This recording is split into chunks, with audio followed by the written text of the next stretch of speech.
All right, so I got a pretty special podcast. We got our first 11 Bravo that's going to be coming on. And one, there's two things I want to say about this episode. One, we never really say what unit he was with. I mean, we did, but um, I felt like I was going to read a little bit about it.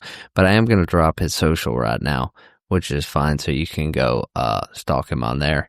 His X account is Front Leaning Rest, and that's at FLR11 Bravo.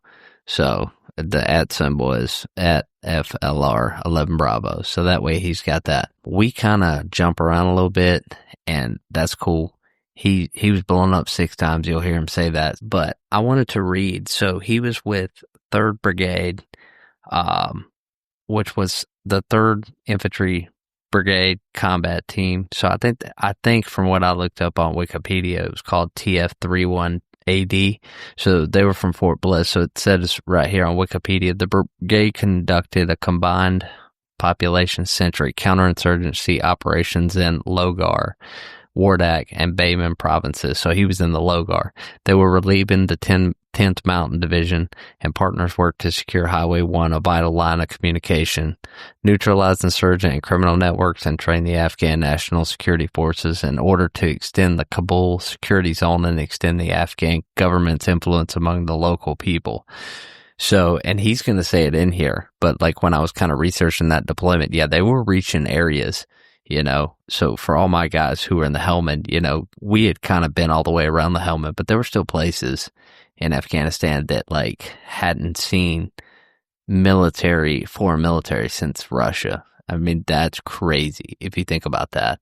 So, Russia invaded in the 80s, and so that's when the whole thing where we were selling the Northern Alliance and the Mujahideen weapons to fight the Russians. So, I mean, that's crazy. Can you imagine that? So, I just wanted to throw that little bit of history out there. And I just wanted to say I appreciate y'all. Thanks for listening and enjoy the show.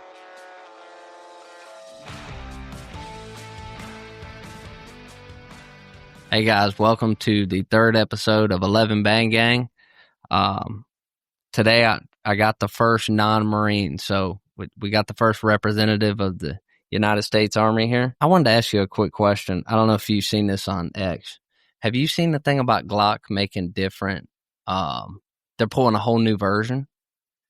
It's because of the California thing. I think they're trying to get away because California's trying to remove it because of the no safety. Yeah, Glock's they've never had a functional thumb safety. So I think they're trying to get around it, right? Isn't that what you're talking about? yeah, but I heard that, but then somebody else was saying that it's about the auto switches that people are making. So they're putting in some kind of block in the back for the auto switch. But I don't know if that's true.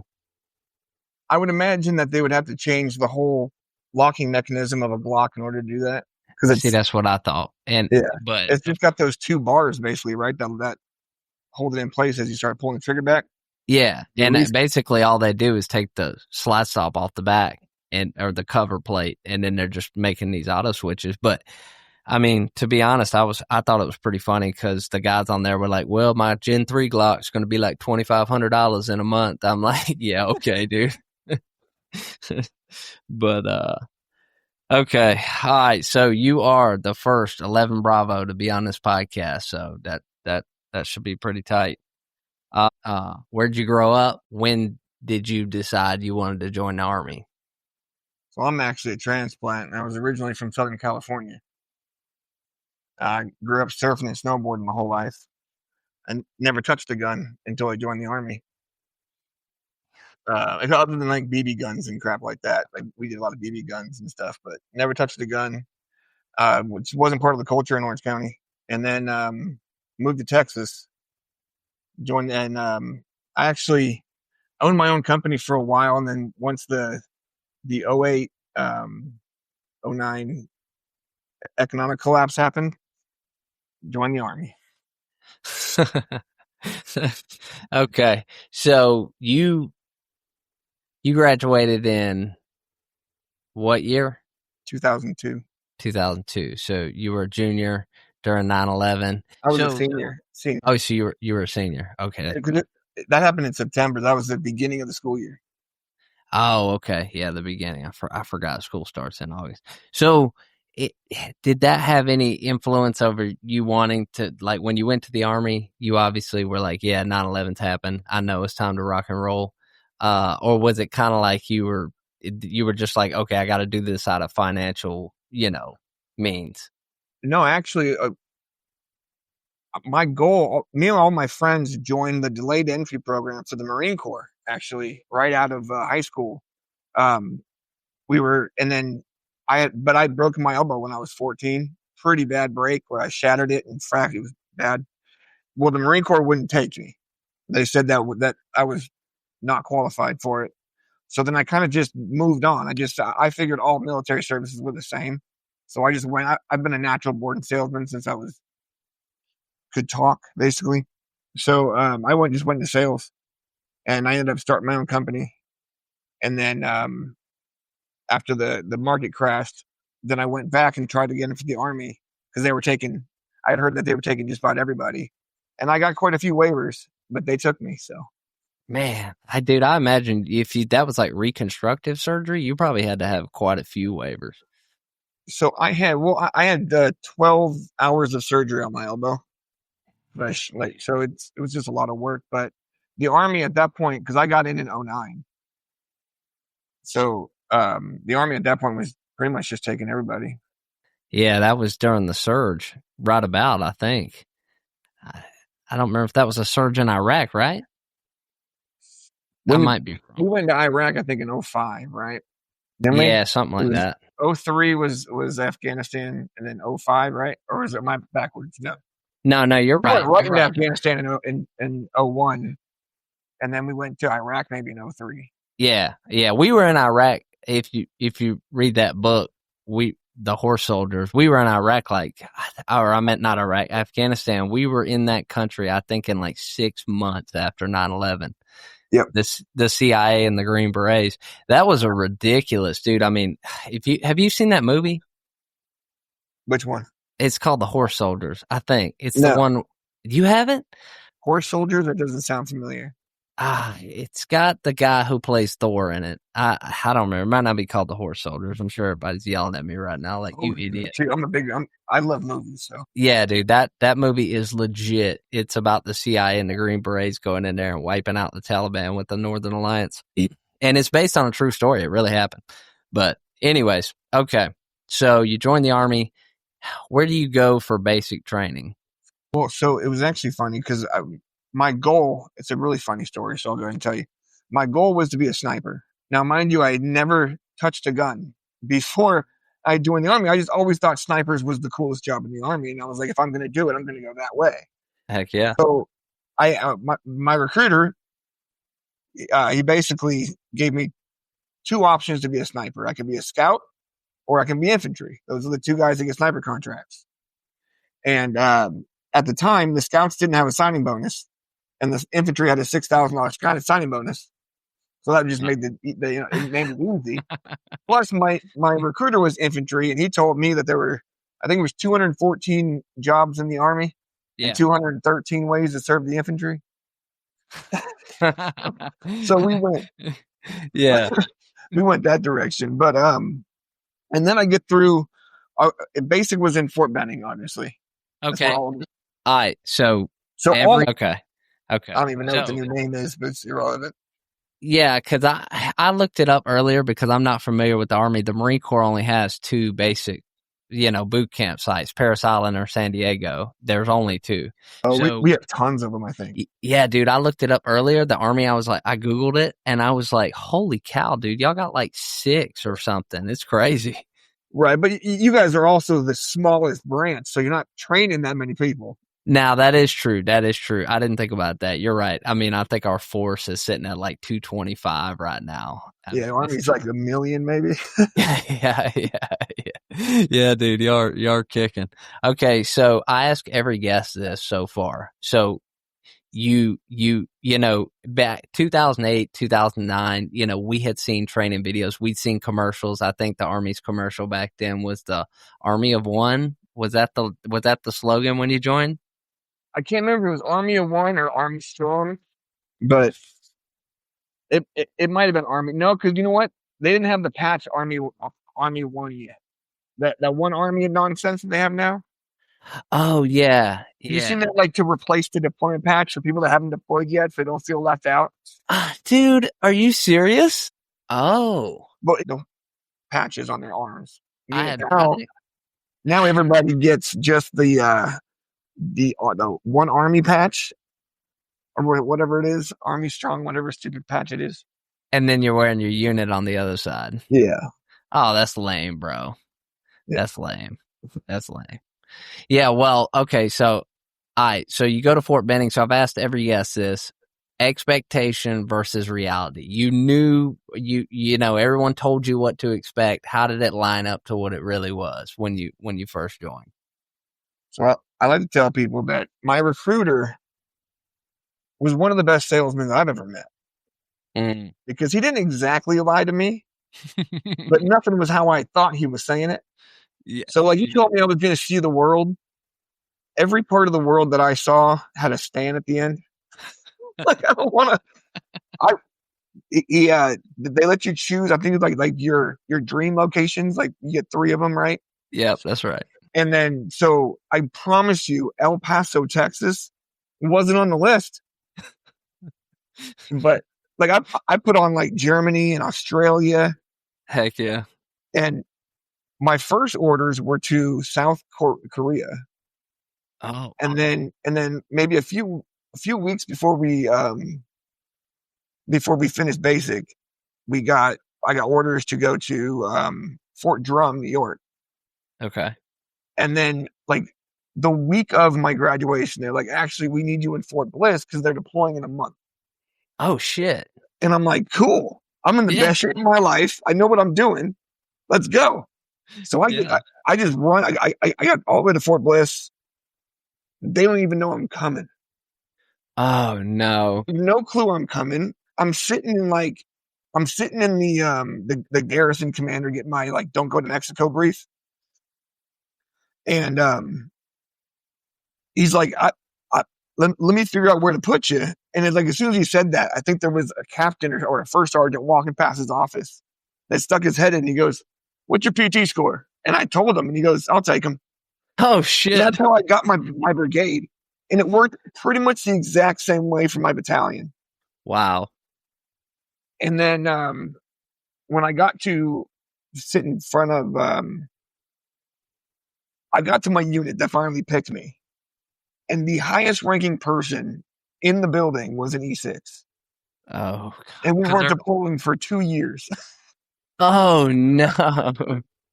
And they asked me, they're like, "What do you want to do? What's your goal in the Army?" And I was like, "Easy, I want to be a sniper." And he just started laughing at me. He goes, "No, this is heavy weapons. The one contract we don't get is sniper contract."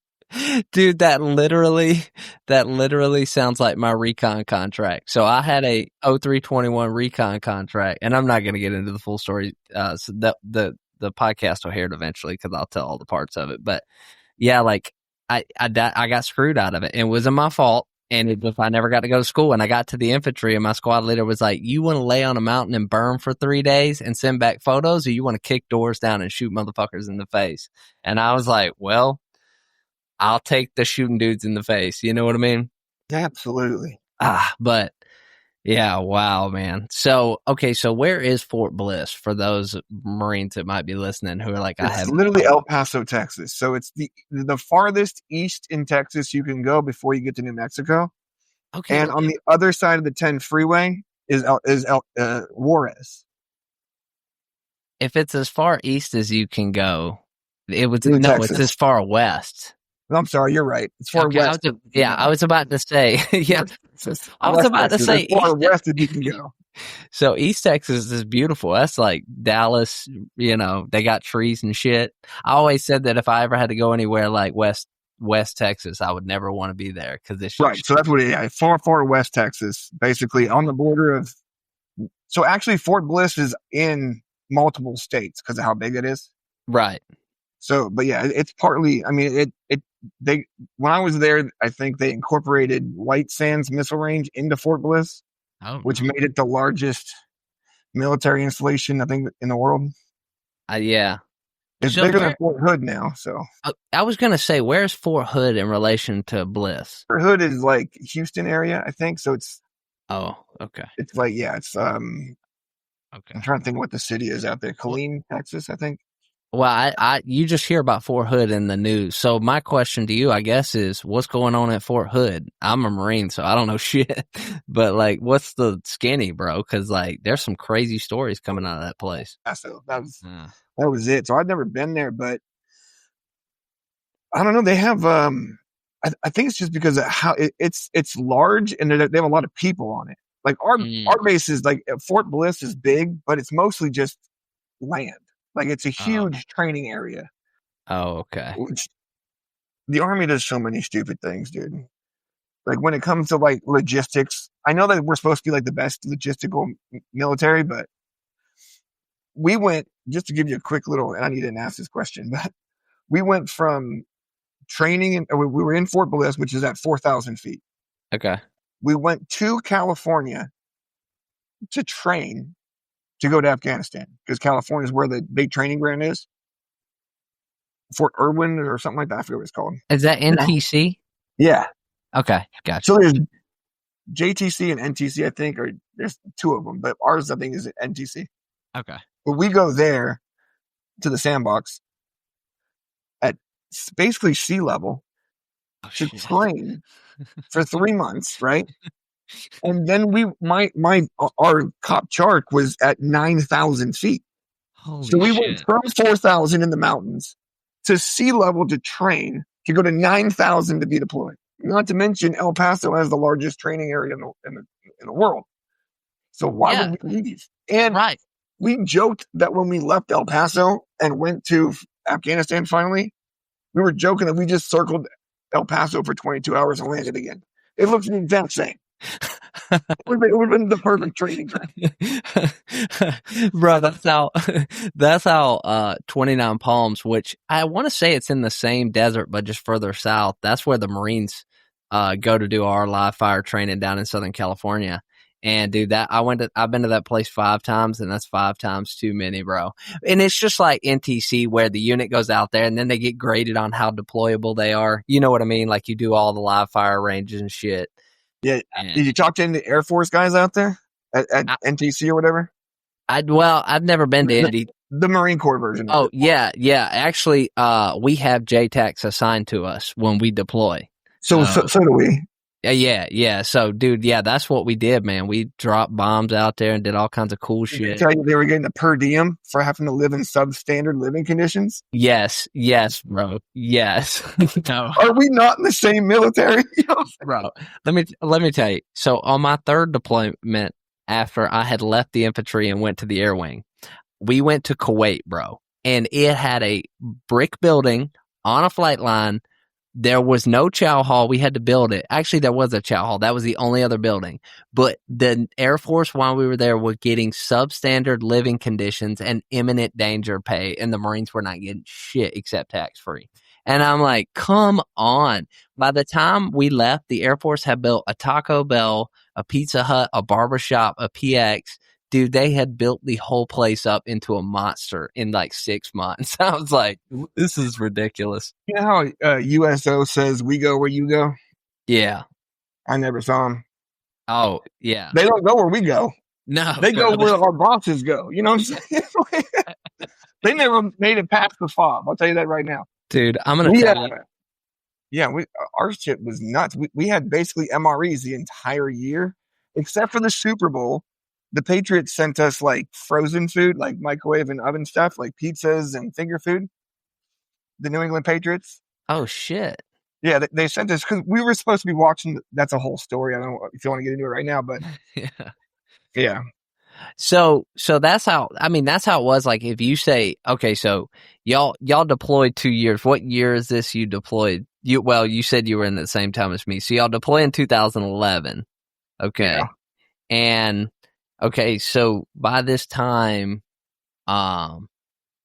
where do you said you've been to all the stands, so I'm assuming y'all flew to Kyrgyzstan. I've been to all the stands, but we flew into Kyrgyzstan. Okay, yeah, we did too.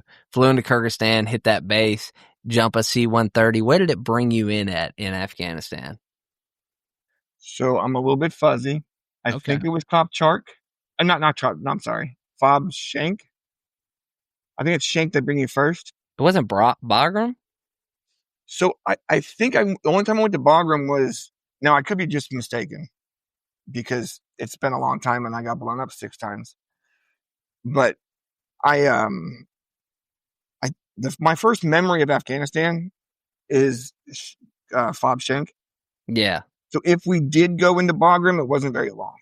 Yeah. Because I remember doing like IED training and stuff like that, and the 2 week like getting used to everything was at Shank. Well, then you probably flew into Shank. See, I don't know how the Army works it, but like the Marine Corps, we either fly into, depending on where you're at in the country, we fly into like Leatherneck, which is Bastion, or Kandahar. yeah, Kandahar, and those are about the only two. Probably took the plane from Kazakhstan or whatever it's called into Afghanistan, into Bagram, and then maybe puddle jumped to Shank. Yeah. It might have been what we did because probably the runways. Yeah, But you probably took helicopters in like we did. I mean, that's what we did. we took helicopters into our COP for sure. I remember that we took Chinooks in. Yeah, because we were getting fired out on the way in. All right. Okay. So, bro, I'm gonna have to pull a map up. I got to figure out where you were so I can look at this on the map. Okay. So, we're on the Pakistani border, basically. oh shit. Okay.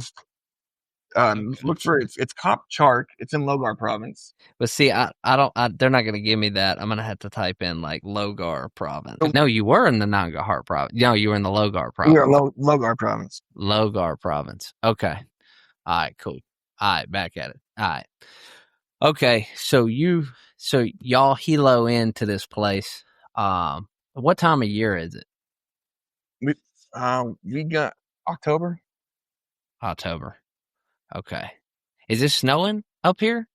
So not when we get there, but it snows stupid. It's it was negative 35 for 2 weeks straight. Like it was, and in the summer it's 120, like the entire summer. I don't know how anybody lives there. It's ridiculous. We were in a firefight during a tornado once.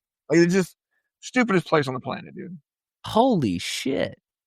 Dude, I mean, okay, so where I was in Helmand, it snowed. It snowed a couple inches, but it was still like 110 when we got there in September, snowed, and it was cold. It was cold as shit the whole winter because we were at the very base of the Himalayas on the other side at the top of Helmand. What was your elevation? I don't remember, to be honest. I cannot tell you, but I can tell you it wasn't super high.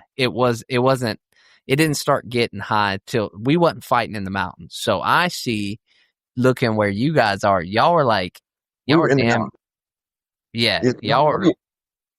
I'm trying to think. We were at 9,000 feet, but then we had OPs that were like way above that even. So yeah, I'm looking at a map right now where Kandahar is. And like all the crap around there. Holy cow, dude. When you guys got there, I mean, what was your first thinking? Were you like, yeah, I was prepared for this? Or I was like, no, this looks kind of crazy, dude. Yeah, I don't think anybody was prepared for it. I got my CIB, my combat infantry badge, day 1, jumping out of the helicopter. Like, I got blown up day 3 the first time. Dang. So what happened when you got blown up? You said it was a hot landing. So when y'all come in, y'all were getting shot at. So yeah, the Chinook was actually funny because the Chinook couldn't land because it was taking RPGs and shit past. So we had to we took like a quick little 10-second crash course on how to wrap your foot around a rope, and we had to jump out. And then, but they only give you one magazine of ammo and the little green tips. Yeah.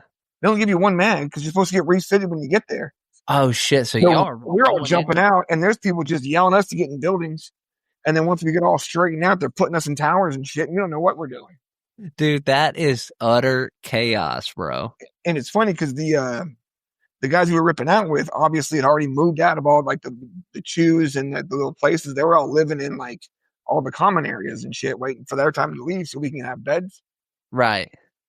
And there was just people everywhere, man. And they were shoving everybody into buildings. So we were just all over everybody's shit. Like, it was so bad. It was funny. Oh, We were just all fighting. dude, that's wild. So you roll in. So now, like, when Marine Corps units rip, we'll go on like a patrol for a day or two. There might be like 2 or 3, 4 or 5 important people. Maybe some of the squad, we may do some dual patrols, but you're just trying to kind of get the lay of the land. The other unit showing you, hey, this is where not to go. This, kind of. They don't take you on like I forget what it's called, left seat, right seat drive or whatever. Yeah, no, same thing. But we do ground patrols and convoys, so we'll do both. Yeah. Well, so I just use the term because most people know the term. Yeah. We only drove in trucks probably 3 times the entire deployment because they kept getting blown up. Oh, so y'all had a high. Now, did y'all get any kind of brief coming into here that they were like, hey, there's going to be a super high IED threat? Or so the unit we ripped out with, they had like 86% Purple Hearts and 6 KIA. So like we knew we were getting into some problems. But it's one thing to hear you're getting into some problems, and then there's nothing to get into problems. So yeah, you can't train for it, man. It's not, you either react or you don't, I guess. Yeah, I mean, that's one of those things where it's like, you're right. I mean, you can get the intel, but unless it's something crazy where it's like, we need to prepare for IED heavy threat. But, combat's combat, and it's like, you're either ready for it or you're not. So y'all do that. You say you get blown up on day 3. I gotta hear this. So it was actually really funny because we were inside the chow hall waiting for I don't remember what meal it was.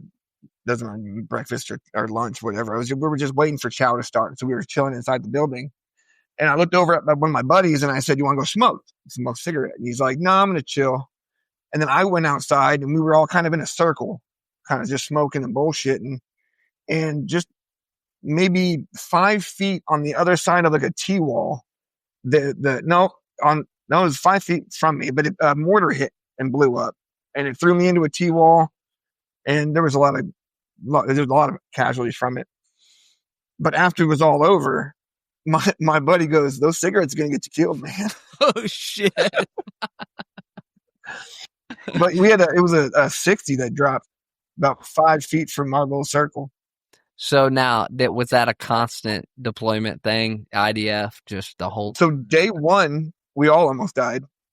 So day 1, we were doing our little brief with the platoon that we were ripping out with, for my platoon was ripping out with, and we were just in this little circle, probably way smaller than it should have been circle, and just discussing the AO and stuff. And then all of a sudden, a mortar just dropped dead center in the middle of the circle. No shit. And just sat there. And all of us just stared at it for what had to been 3 hours, but like no time had passed, but it just felt like we were there forever, just looking at it. And the LT for the other guys, and it was 10 Mountain, I think. They're like, he goes, well, time to get to the bunkers. And we just bounced to the bunkers but we all stood there and stared at it for a long time. It would have literally probably killed every one of us because we were in a small little circle. And that was the first day. That was our day 1. Damn. After we called that first firefight. Holy shit, dude. So but yeah, we got attacked basically, not exactly, but basically every day for a year. Every day.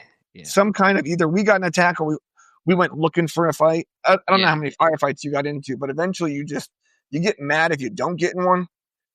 Yeah. Like when you go on patrol and you're like, we got attacked so many times when we went on patrol that when we went on a patrol and nothing happened, we felt like it was a wasted patrol. So like, it got to where maybe after the first month, if we started getting shelled and we weren't on QRF, we just kept playing dominoes and spades. Like we didn't even get up anymore. It was so normal. Yeah. I mean, that's how we took IDF quite a bit. And you're right. You get to that point where you're just like, if it's time for me to go, dog, it's time for me to go. I mean, we usually went to the bunkers, but I remember one particular time I was on duty in the COC and I was watching them walk in and I was like, dude, the next one is going to hit right on top of me. I was standing there with both radios in each hand. I done sent all the other dudes to grab their gear and the CO walks in and he looks at me and he's like, Rivers. And I was like, dude, I was just frozen because I was like, the next one's it's coming, and he finally come up and grabbed me. But yeah, dude, like, I mean, there ain't nothing you can do. Yeah, no, it's for me. It was there's sandbags on the roof. Like it's not the first time this base has been shelled. It's a very Yeah, small base, so like I know that they fortified it, and we've been there for a month, and this is just kind of constant. So you got to sleep sometime, yeah, yeah, you know. yeah. Like Yeah. it's a lot of fun, but it does make the deployment go by faster. Yeah, dude, like that, that whole saying where it's like combat is boring except for like, short periods of fearing for your life, kind of. And I mean, that's true. Like, you're right, man. When you go out and you don't see anything, you're like, damn, dude, where are these motherfuckers at today? You know? I saw a quote the other day. It said, "It's easy to say I can't until I can't's not an option." Yeah. Yeah. So is this base surrounded now? Do you know the story about Restrepo? You're Army, so okay. Yeah, absolutely. I, We watched the movie and everything. I figured y'all did. So is this base got elevation that can see down in it, or is it higher than the? Like I was saying, there's OPs. So it's in like a valley of Okay. mountains. So what's going on? Was that you? No, it's good. Yeah, it didn't drop. It's in a valley of so yeah, there's mountains all around us. We have the two highest peaks that we have OPs on, observation points. And so we're watching the valley from everywhere. We go up there for 10 days at a time and just rotate out. Okay, so that's kind of the same way as we had OPs, or we had our main position, our company position, and then we had tiny OPs, and our main position was like the size of a football field, like you're saying, had an LZ, and that was it. Yeah, Generators. our LZ was literally the size of the end field, like the Yeah. end zone of a football. It was tiny. And that was the thing when we first got to Afghanistan. The unit we ripped with, dude, they were shooting at our helicopters. Like ours was the same thing when we showed up, dude. They were shooting at us, and we're like, so I guess my question is when y'all start this, is your unit trying to push an offensive, like, or are they just like, hey, you're here, the enemy's here, and we're just here to hold this valley, you know? So I'm not sure how much of the army you know, but my first sergeant was an 82nd baby. Mm, So he was just all go, no breaks. And okay. so we did a lot of show of force. Like we did a lot of we walk out with. There was 3 platoons and then a couple like medics and mechanics on the base, and that was it. And cooks. There was like 3 cooks and then a couple mechanics and then all the medics that were in the platoons. But that was everybody on there. So we would bring everybody out except for like the guard platoons, and we would just do just huge formations, just showing. We got to places that they thought we were Russian because that was the last military they'd seen. Holy shit. No way, bro. That's crazy. What most people don't understand is Afghanistan's not a country to anybody in Afghanistan. That's right. Like they have no clue that they're from Afghanistan. It's kind of like trying to tell the Apache that the Cherokee run them. They're like, but no, they don't. They're so tribal over there. Afghanistan is just lines on the map of Western society. But that's it. That's right. It's easier for us to identify plots of the desert. That's what, like, I tell people all the time because they're like, why couldn't y'all fix it? What happened over there? And I'm like, dude, you don't understand that people in Afghanistan, they don't want a government. I mean, when the British drew the Duran line for Pakistan, they left like 1 million Pashtuns in Pakistan that the other half of their people were in Afghanistan. But people don't realize that. Like, it's tribal. And you're right, dude. Like, Well, 76% of the population can't read. yeah. I mean, they're illiterate. We were trying to do biometrics on these idiots over there, and you'd meet a guy who's clearly 29 years, like 20 something years old, Yeah. and he'd tell you he's 70. And then you'd meet somebody who's clearly 70 and he'd tell you he's 20. So like, Yeah. and then when you try to ask them what year they were born, and I'll figure it out, then they tell you the Muhammad calendar of like 1358, and you're like, what are you talking? What is happening here? And Dude. you want like they don't want to be conquered because they don't know they're not. Like, honestly, I don't know if you've seen Pakistan and the Taliban were going at it the other week. Did you see that on X? Yeah. Yeah, so they were attacking somebody, and my buddy that I work with was like, bro, I got my money on Pakistan. They have nukes. And I'm like, dude, they don't call Afghanistan the graveyard of empires for nothing. I was like, I'll put my money on it, the Taliban. Like, Well, I I hate mean, to first say of all, it's Kabul, and it's it. only major because the West decided that was going to be a big city. Like that was, like the people have no allegiance to Kabul. So if you blew up New York City, everybody in America is going to give a shit. Yeah. If you blow up Kabul, they're not even going to know what happened. Yeah. They don't have cable, bro. Like, they ain't got Fox 5 in Afghanistan. How many camels did you see in people's backyards? Kind of like a car, like just sitting in this tiny little pen. Just it was like a car. It was just waiting for them to go use it again. Dude, we had one like hut or whatever that we drove by that he had a satellite dish and he had like a black SUV. And we were like, yeah, he's Taliban. Like, we never figured it out, but we were like, homeboy got a satellite dish and like an Escalade or something. Or he's a tourist. Yeah, we never knew, but God, we used to say that all the time when we passed that place. Yep. Dude, we had to medevac a guy who showed up at the main position of our place, and he was like, oh, I accidentally stepped on an IED. So, by this point in the deployment, we had done have our guys step on IEDs before. So, you know what the injury looks like, right? So, this dude shows up, and he's literally got the wounds like if he was bending and he was trying to like install it. And we pretty much, I don't know whatever happened to the guy, but we sent in a report. But yeah, he got jacked up. But I was like, fuck it. If he blew his own shit up, screw that guy. We were in a firefight, and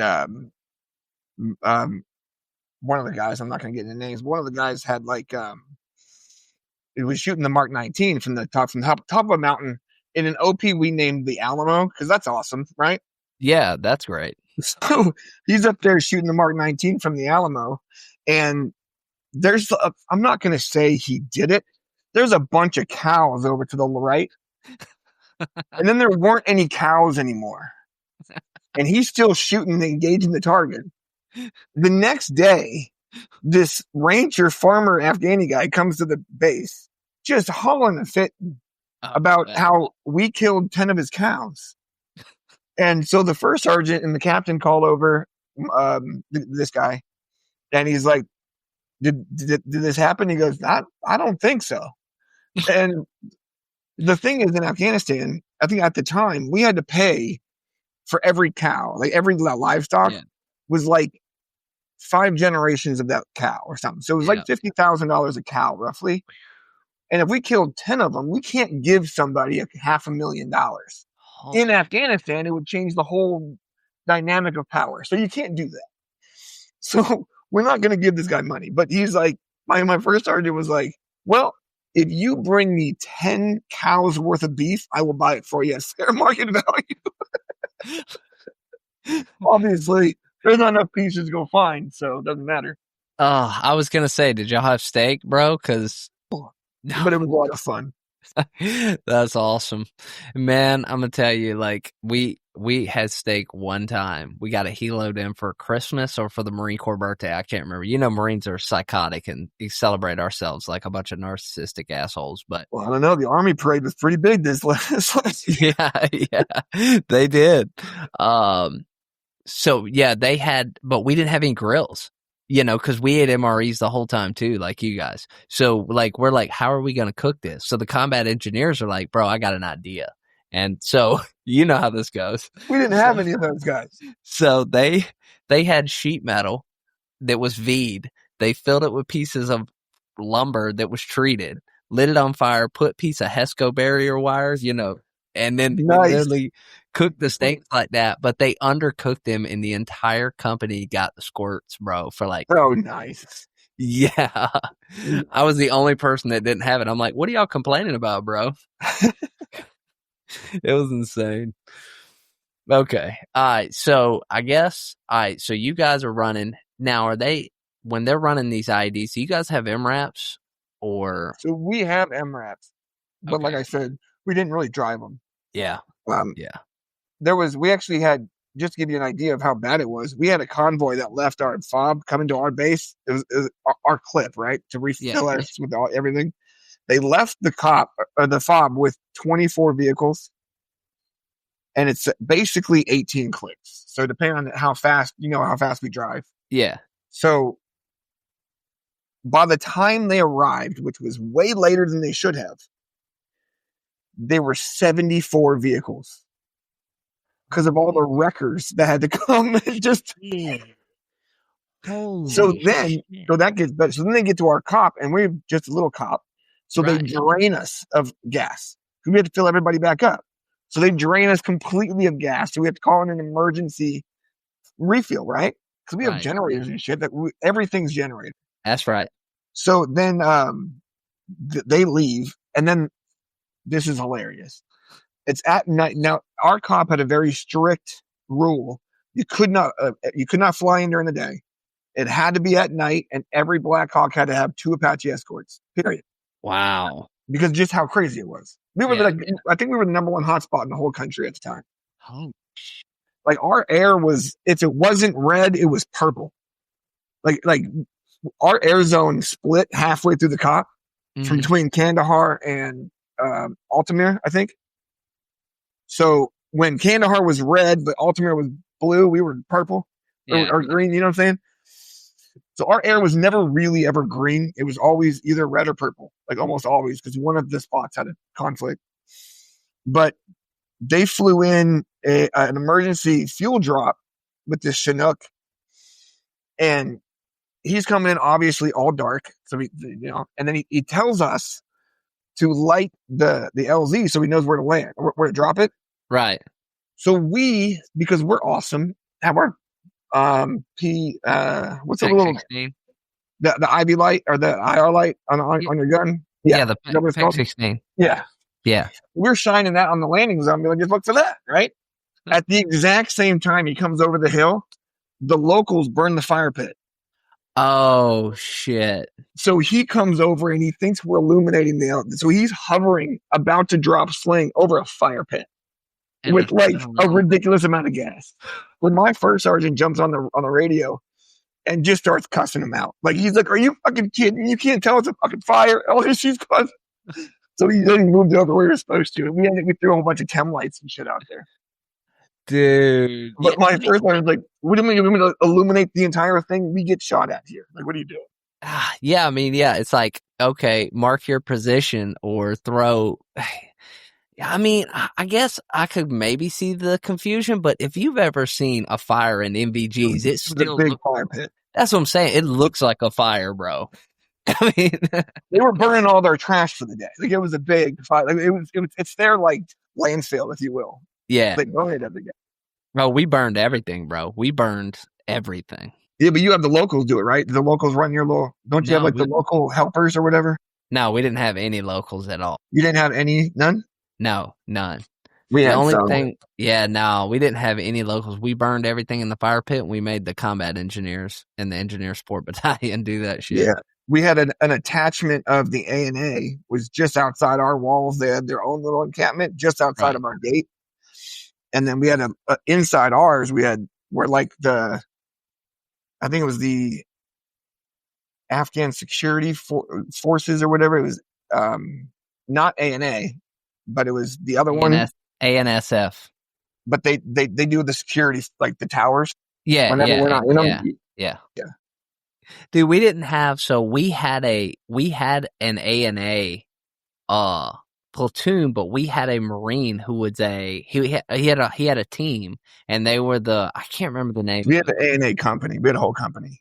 Okay, so y'all had a whole company. I don't remember how many ANAs we had, but they had their own separate area. Yeah, we had basically like I think each platoon had a platoon attached of like 6 people, maybe. Yeah, maybe more than that. Maybe I think like at least 6. Yeah, it probably was something like that. They were so corrupt, dude. Yeah, okay, so that was what I was going to ask. So we had an ANA dude shoot himself in the foot when he jumped off a truck because, they won't keep their finger off the trigger. So, I mean, come on, you've got to have some good ANA stories. So the best thing that I liked, did you guys ever have EOD come out? Oh, yeah, we had EOD attached to us, bro. Yeah, we used to. So, for the first month, we didn't. Okay. The first month, we were calling in EOD, but we were calling them in every single day because we were coming across, unexploded. IEDs were everywhere. Yeah. So we were calling them out every day. And it got to the point where the ANA were just tired of waiting, because when you find it, you have to just wait. Yeah. So they're like, eventually they realized why we were waiting. So when we would say, well, we're stopping here, that their commander would ask why, and we tell him why, and he would just call up an RPG guy. Oh. And he just walked up and shot whatever we were guarding. He would just shoot it with an RPG, and he goes, "Can we go now?" We're like, It's like, screw it, bro. Let them shoot that shit. so after about a month, then there was only in the Army, there was only 9 EOD teams in the whole country, I think.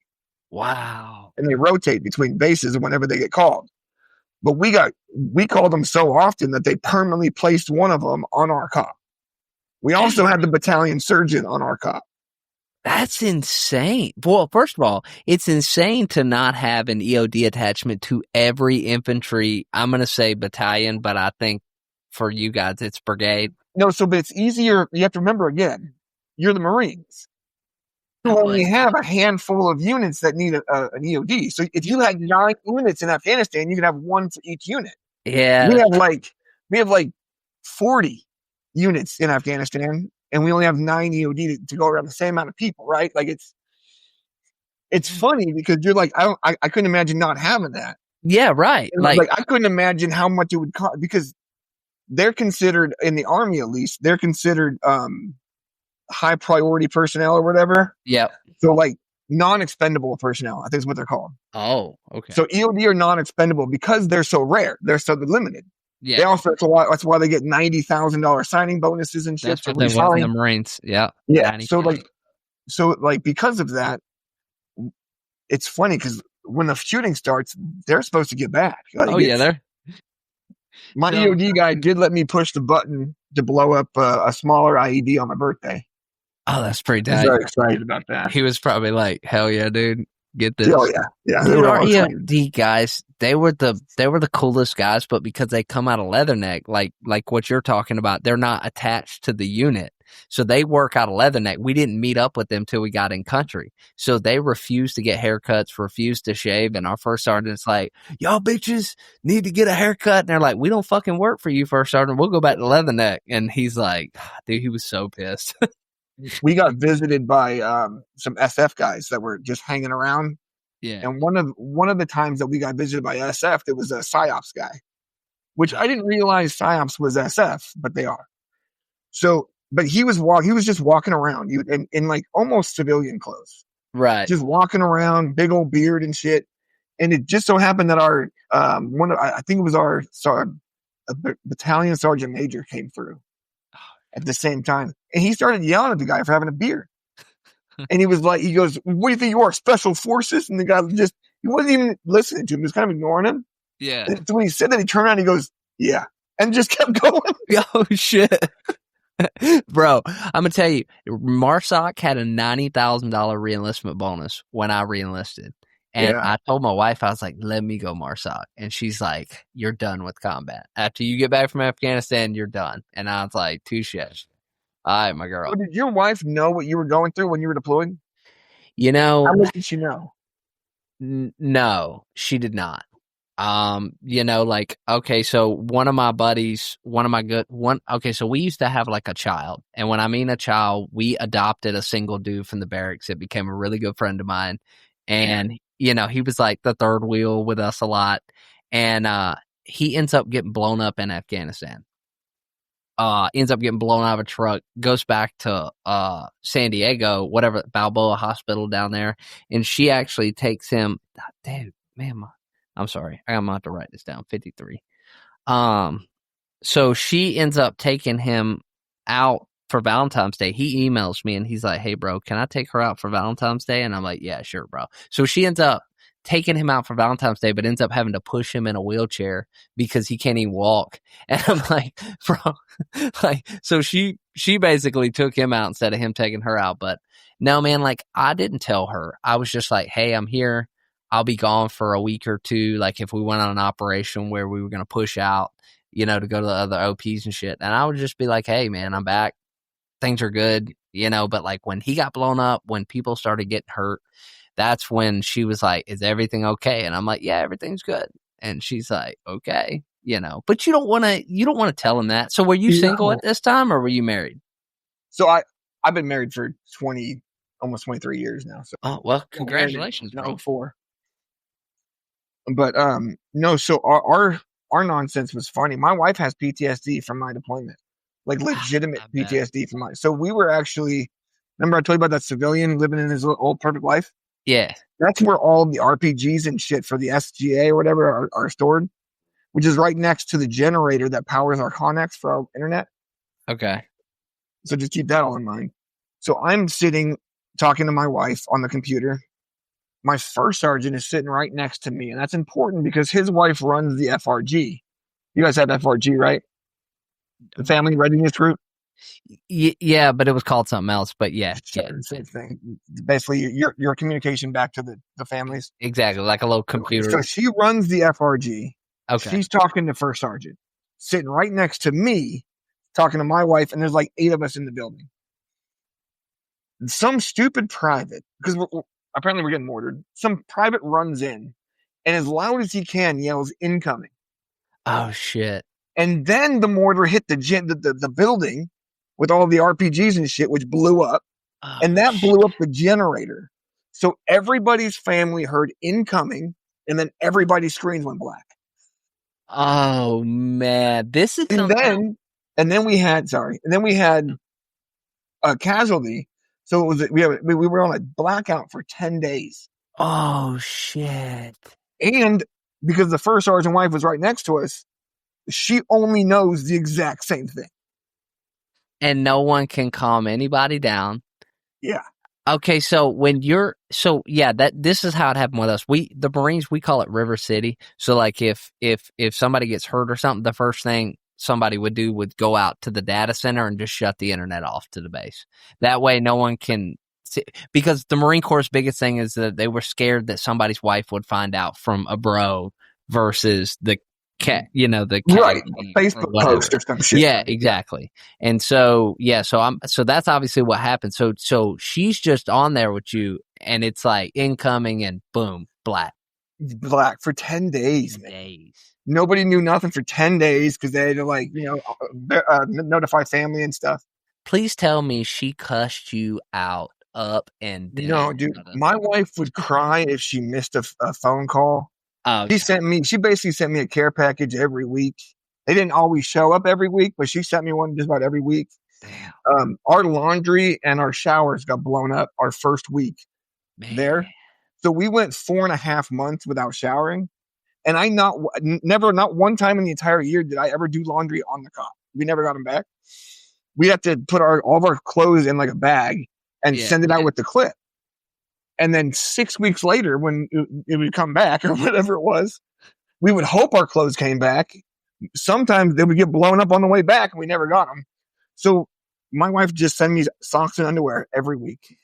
Dude, that's the weird thing. Is I'm trying to think back. We never had laundry. We wore the same uniform for 7 months, bro. I don't know what we did. You had to have a laundry service, though, right? Like you probably didn't do it, but you probably put it in a bag and then had your name on it. No, I don't remember. You know what? I'm gonna say that, but I'm gonna write that down because I'm gonna ask the dude I got coming on tomorrow was in my unit, so I'm gonna ask him. So okay, so I'll ask Shane. But we had to send ours to the battalion fob to have somebody else do our laundry for us. Damn. And we would almost never send we had one uniform that we would get washed at a time, even though we needed to wash all of them, just in case it got lost. Just so we only had 4 uniforms, so we'd send one off and we'd wear the shit out of 3 of them until they basically stood up, and then we'd send those off. And the socks, we would just wear those until they stood up and then throw them away. Okay, so yeah, because I remember just throwing away socks, bro. I don't remember ever trying to reclaim them bitches. Not there. Yeah. Well, so we went 4.5 months without showers. Yeah, wow. We went. They tried to bring us new showers, like in I want to say December or January. Yeah. I have a friend. They tried to bring us new showers, except it was negative 30 degrees outside or whatever it was. And they left water in the pipes. So when they flew them in, all the pipes froze and busted. So, and then they gave us a 2,500 gallon water tank that got blown up on the way in, so with a huge crack down the middle of it. We got a 50-inch big screen TV as our Christmas present from our battalion. It got blown up on the way in, so only the top half of the TV worked because there was a crack through the middle of it. We got a pool. I'm not even joking. We got a pool table, and for some reason they put the top and the bottom parts of the pool table in different trucks, and the legs got blown up. So we had to put the pool table on the floor and lay down and play pool because there was no legs. Dude, I mean, everything we got blown up, dude. Everything we got. Do you believe that? Do you believe that that DHL or FedEx could have did a better job? I mean, there was a lot of. But I will say this about how stupid this part. Like, again, logistics. Okay. Yeah. So I hunt. I never hunted before. I love hunting. Guns are the most fun thing in the world. I love it. But I have night vision goggles that I hunt with. Uh-huh. Right? Like true, like just like the ones we had, but they're doubles. Yeah. I have IR lights on my truck, and I can drive around. I can see perfectly when I hunt with pigs. That's right. Right out the truck. Uh-huh. I have that technology as a civilian. In the military, we had night vision goggles. Uh-huh. But for some reason, whenever the trucks drive at night, they got 10 million lume on, and they're just cruising down the street really slow with every light they can think on, natural light. And I'm like, you wonder why you're getting blown up every 5. Like, turn those off, put some IR lights on the bitch. Yeah. And you're the only one that can see. I don't know what we're doing. I was under the impression the MRAPs had IR.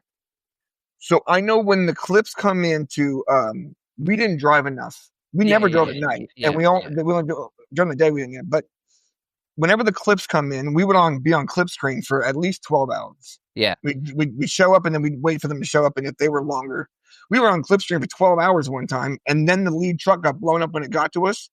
And then we had to do a BDA for another 12 freaking hours. It was stupid. And it was negative 35. It was just, it was 10 feet of snow. We were wearing the big puppy gray shit. Like, it was stupid. Okay, so that's what I'm going to say this because we do have some civilian listeners, so I got to clarify a couple things you just said there because we use too many acronyms. So, okay, for you. Yeah, no, you're good. But so one thing that civilians don't understand is like you said earlier is when we get blown up in a convoy, or if we see an IED and we have to wait on EOD or anything like that. This shit doesn't take like 5 minutes. It doesn't take 10 minutes. It doesn't even take a fucking hour. It takes like 6 hours to get a wrecker, 6 hours to do anything. So like it can extend your convoy or your operation days. And that's what people don't realize. And then now you're stuck out there and you only took 3 or 4 MREs and now you're like, well, we're either fucking getting a resupply, but they'll probably get blown up or we're going to fucking ration this shit. You know? Yep. If people don't understand it's a fucking nightmare. It's very difficult to move people around when other people want you dead. Like you have to be very tricky. But it just seems like sometimes we do things more difficult than they need to be. Yeah. That's all I'm saying. The IEDs. So you said you had a lot of roadside IEDs. Did y'all ever watch the roads? Because 2 things that we did is we had. If we wasn't in a current engagement and we had air, we had that air flying the main MSR routes. And so that way our air could spot an IED in place, or especially at night, excuse me. And then air, that way, like what? What kind of air? Like helicopters and helicopters, dude, my JTAC, we would sit there and run like Harriers, F-16s. They would just fly circle and they'd just be watching the roads and with their cameras and shit. And we would run that. We had this like multi-million-dollar eye in the sky. The blimp? No, it was on a pole. It was just a huge camera. I can't remember what it's called. Yeah. But it's got like 5 different like optical options. It's very awesome. Black, back hot, white hot, and a couple other things. Yeah, we had that. Then we could basically watch everything around us. But there wasn't enough air assets, again, because of how many units we have in the field. So we were in a 7-hour firefight once, and we had to fight with no air assets because they couldn't show that we didn't have time. They couldn't push it. They couldn't spare because there was somebody else in ticks and stuff. Yeah. We ended up getting an F-22 from northern Afghanistan. Oh shit! We never got one of those. So our JTAC was freaking out because he could not get us a bird, and we were in a gnarly firefight. We had already had one hit, so we'd already had one medevac come in and out, but he couldn't get any other than the Apaches that were escorting the medevac. He couldn't get any other air assets. Wow. So then he finally, after everybody, we went black a few times. It was gnarly. He finally called a friend of his up in northern Afghanistan, and from wheels up to over our head, 8 minutes. Damn. And that's when I realized that JTAC is not in my chain of command. Yeah. That's when I figured that out. So yeah. The F-22 is coming in, and the F-22 requests permission to break the sound barrier because we were in an early firefight, but we were in an urban area, so he has to request it. My commander told him no because of the urban area. He said, no, just do a low-level flyby. Shit. The JTAC said, disregard last, you're clear. You're back, and my captain starts eating his ass. Oh, and the JTAC just stood there and took it. And then when he was done, he goes, are you done, sir? The skies are mine. Don't fucking talk to my bird again. Oh, shit, bro. Homie went hard. And then our captain called his captain in the Air Force. Yeah. And tried to bitch about it. And that guy's captain said, yeah, don't talk to his fucking bird. Man. So I mean, it was totally different. That's awesome. They backed him all the way up, dude. That's awesome. So we needed him to break the sound. To be honest with you. Yeah. We needed it. I mean, yeah, you need it, dude. But I mean, you're right. The Army has a lot bigger areas. I mean, so were y'all running a hearts? Okay. I have one question. Hearts line. Yeah. Okay. Well, I'm gonna get to that, but I had one question earlier. I just remembered the question. What uniform were y'all wearing at the time? Were y'all wearing that Velcro thing that had a billion patches Velcroed all over it? The ACUs? We were in multicam. So we deployed we were the first multicam deployment, I think. We actually still had to wear ACUs when we got back to our unit. And when I was on like R&R, I had to wear ACUs if I was going to do anything militarily. So we couldn't even wear the multicam in garrison at all. It was actually really stupid. But we were in multicam for sure. Did y'all like that uniform better than the ACUs? Oh, the multicam's way better than the ACU. The ACU, only thing it camouflages is the parking lot. Like it's like the motor pool is it.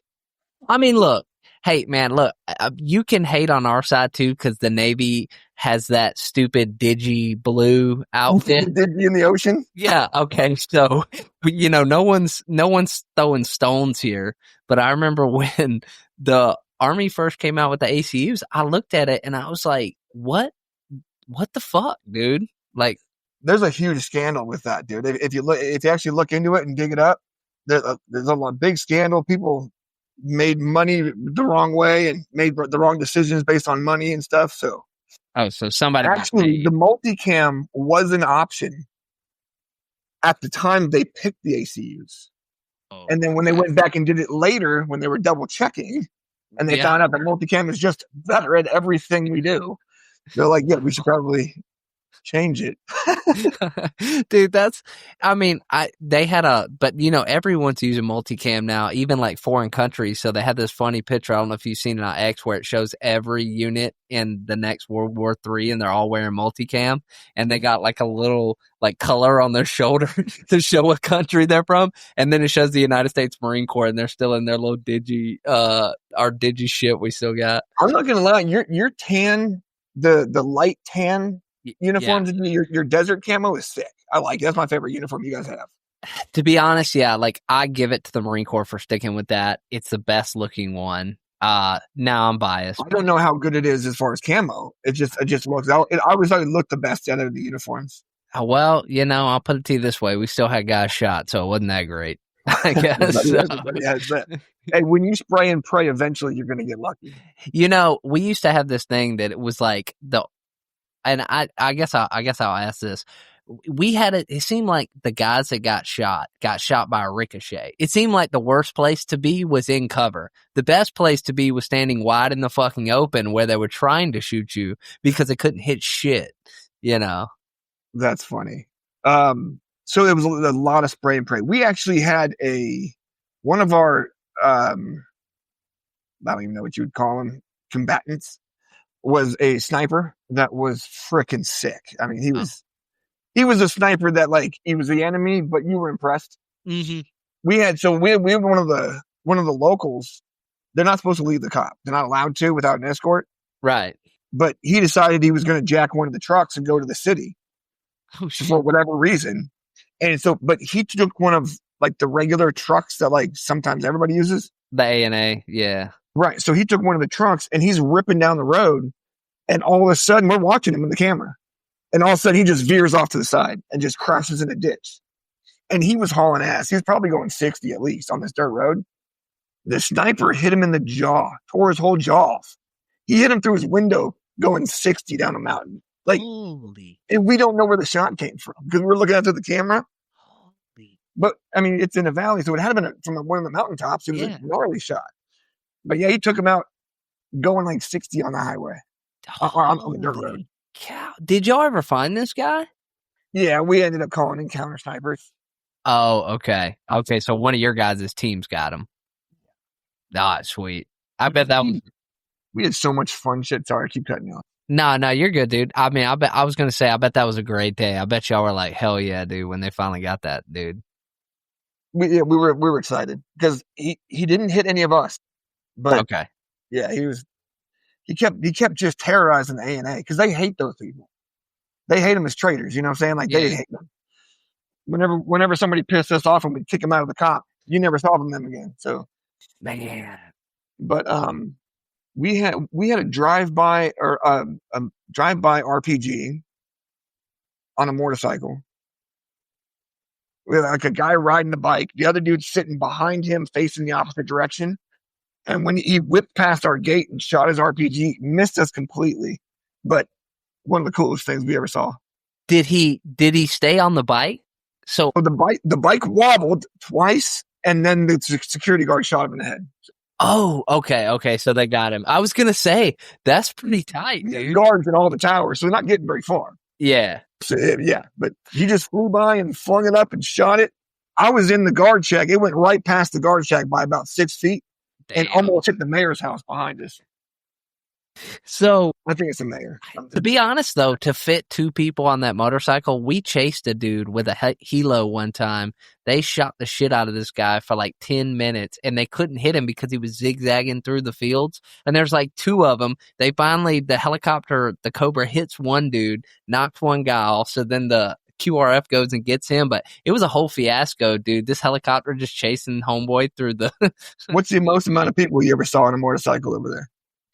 Honestly, 3. I never seen. I saw a family of 6.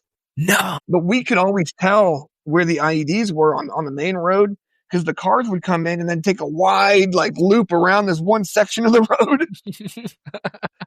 We're like, okay, buddy. So like that was an indicator, you know. But like for us, we watched a dude in a Toyota Hilux. I want one of them fucking things so bad. I wish they would let us import them. He's hauling ass in a Toyota Hilux and hits an IED, dude, and it just goes up like this and comes back down. He just keeps driving. He never stops, bro. Plate on the bottom. Yeah, bro. I was like, what is going on? It was insane. So so did y'all catch a lot of IED emplacers? Was that like a thing? Did y'all use like snipers for that? I mean, we only used snipers a handful of times. Okay. Just again because they were a rare asset. Okay. But so y'all didn't have any attached snipers. No. So I was actually, because I wasn't allowed to be a sniper, I was a designated marksman from my platoon. So I had the M14, I think it was. Okay. Yeah. So sweet, dude. That's a pretty sick gun. It was. I mean, it's a deer rifle. You know, I mean, yeah. It's I wanted to shoot the Barrett so bad, but that was what I wanted to do. I have since then now. Yeah. Being a Barrett, I've shot the Barrett, but I've not ever in the military. I feel like I feel like, you talk about how the Army doesn't have a lot of assets that are like local to, the ground. They have a lot of assets. Well, that's what I'm saying. You would think that they would just be like, hey, send a Barrett out there. Let the DM dude just let it rock in the valley, bro, and we can clean this place up. You know what I'm No, saying? I know, but like how many? Like, okay, so you guys have probably 200,000 soldiers total. Yeah. So if you had, I don't know, 30 Barretts, you could probably get them around to everybody at some point. Maybe. But if you got 1,000,000 and you got the same amount of Barretts, they're like, yep, those are going to be. We're going to train people special for that. I never got to shoot the Barrett. I shot everything else. Don't get me wrong. I didn't have a bad. I was in heavy weapons. Yeah. So we shot the 50 cal machine gun. We shot the Mark 19. We shot the Law, the small D, like everything. We shot everything. Yeah. I shot the ITAS, which is stupid. What was the ITAS? That sounds familiar. That's a tow missile. Oh, okay. The tow. Yeah. Yeah. Dude, the one that you control it with an Xbox controller. Yeah. Did that thing have a 6 set of optics on it, or was it just me? Because we had It was laser. It was a wire guided. So yeah, it was pretty good optics on it. I mean, it was wire guided, so you had a direct feed. Yeah, we had a little like 7 or 12 inch screen. Yeah. But that was the only reason I asked. It's because we had a tow truck, and the tow truck had like an optic on it that had like 10 times zoom, and it had like black hot, white hot. It had thermal. It had everything, dude. It was pretty sick. Yeah, I think that's the ITAS system, isn't it? Maybe. Yeah, I think so. Yeah, I wasn't a heavy weapons dude, so I honestly, I would have never been schooled on it. All right, so I know it's like $250,000 a shot, though. Yeah. They said they were saying that tow gunners go to school and never shoot a tow. They shoot a lot of dummies and simulators. Yeah. Okay. A buddy of mine, and that's a Marine Corps guy out here. He's got like 6 tubes in his garage that he just brought home with him. Just empty tubes. Dude, I used to have a mortar lens, like part of a mortar. It was a sight. I had no idea how I got it. I had it in a sea bag, and I just magically had it for years. And I was just like, what the fuck am I going to do with this? There's only one thief in the military. Everybody else trying to get their shit back. Yeah. No shit, dude. No shit. Okay, so okay, so you're there for a year. What is the time that you are like, this is it. This is the worst. This is the shit I've been in that I'm not going to make it in another 10 minutes. So I know exactly the moment that happened. Okay. I literally thought I was going to die. So I kind of already started to tell the story earlier, but we were on this clip screen for 12 hours waiting for the clip to come in. And it was no shit, negative 35 degrees. And like windy as far like gale force winds. So it was even colder. You know what I'm saying? Like I could spit at you and hit you with an icicle. Like that we would do that for fun. It was so cold. And I naturally run hot. Like I don't get cold. So I knew I was freezing. Everybody else was sucking at life. But it was so cold that I literally thought we were all going to freeze to death. And we had all 7 layers on. Like we were so cold. And I'm from Southern California. We don't do that. Yeah. So I'm we're out there and we're just trying to figure out a way to get warm. And then the truck gets blown up.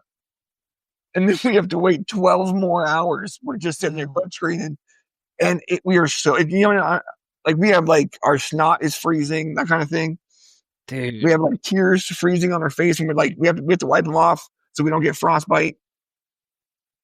It's all kinds of stupid. That was the one I didn't think I was going to make it. It wasn't even a firefight. It wasn't even. That is insane, dude. Did y'all do any cold weather training before Afghanistan, like mountain warfare, cold weather shit?